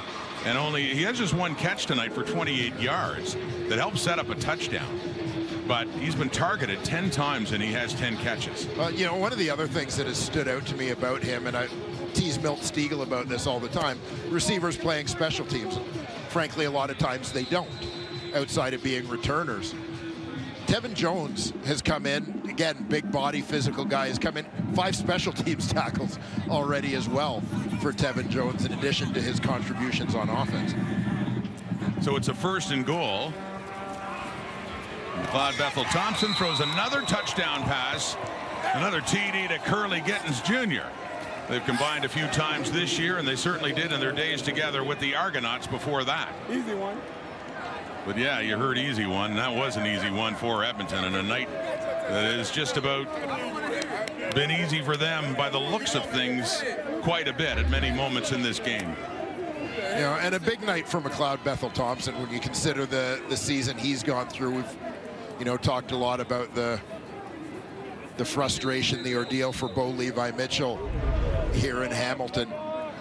McLeod Bethel Thompson has gone through a similar kind of thing as a veteran guy in Edmonton this season. It was nice for him to collect his first win as a starter in green and gold. And as you mentioned, for the owner, we just saw Larry Thompson, his first win, about to go to 1-0 as the owner of the Edmonton Elks. The point after.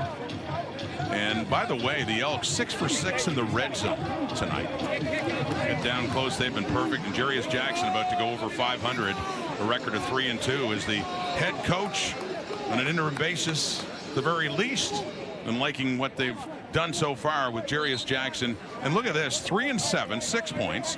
Calgary at 8, BC at 10, Saskatchewan 5-4-1 at 11. So things are tighter in that West Division. Well, they are, and a lot of credit to Jarius Jackson. You see G-Roy Simon down there as well, who's taken over as general manager. You know, tough situation for these guys to come into a team that was struggling, to try and change the mindset here, make a couple adjustments to the roster, and they've done a terrific job in getting their team back in the playoff picture. 2 former BC Lion teammates. He told me I was down. As Tim White goes back, and it's just such a different vibe, a different story for the Hamilton Tiger Cats, where the race is not as close in the East Division this year. As the Ticats are falling further behind now, 46-22 in the game, and about to go to a record of 2-8. On top of that East Division, you got the Montreal Alouettes on top of the league standings with that dramatic victory that the Alouettes had last night in Saskatchewan. The Ottawa Red Blacks winning in Calgary, so the top 2 teams in the East Division both winning this week. Toronto had a bye. They're at 5-4, so Hamilton is looking up to those 3 teams.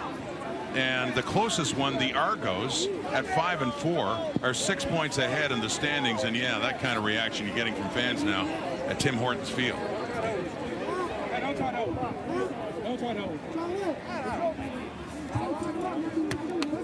Again, a lot of inexperience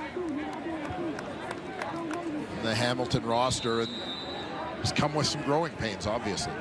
Certainly has. And again, we extend our best wishes and hopes for a full recovery for Luther Hakunavanu, who was hit hard, landed awkwardly, and was hurt to the point that an ambulance came out and they took him off on a stretcher and took him to Hamilton General Hospital. And he had movement in his lower extremities. We saw him move his arm as well. So hoping for the best from Luther Hakunavanu right at the beginning of the game.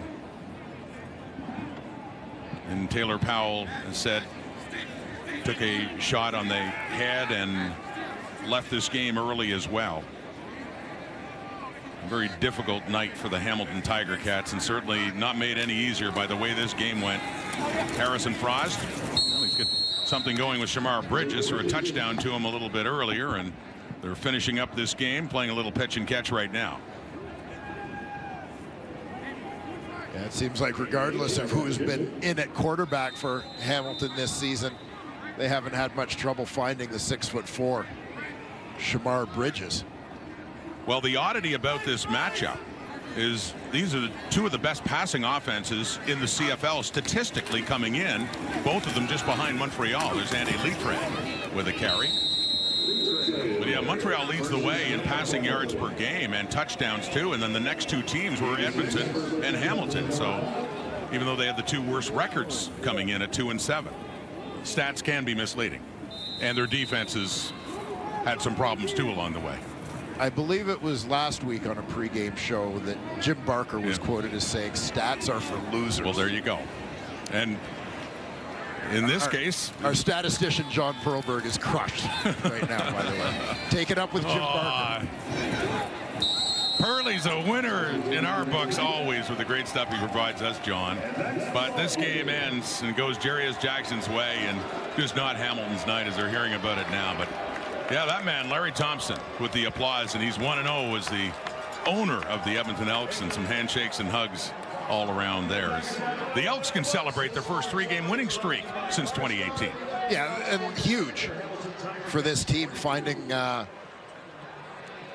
winning formula, developing some confidence, getting a little bit of momentum now going as they prepare for the second half of this Canadian Football League season. McLeod Bethel-Thompson wins as a starter for the first time with the Edmonton Elks. We saw Justin Rankin earlier, too, the running back, who had 17 carries, 108 yards, 3 touchdowns as well. It's in the books of this game in Week 11. Tomorrow, of course, Nathan Rourke's return, BC hosting Winnipeg. But the Elks have won 3 straight. The Ticats fall to 2-8. Thanks for watching the CFL on TSN from Tim Hortons Field in Hamilton. SportsCenter is coming up next with Jermaine Franklin and Nikki Reyes. Have a great night, everybody. So long.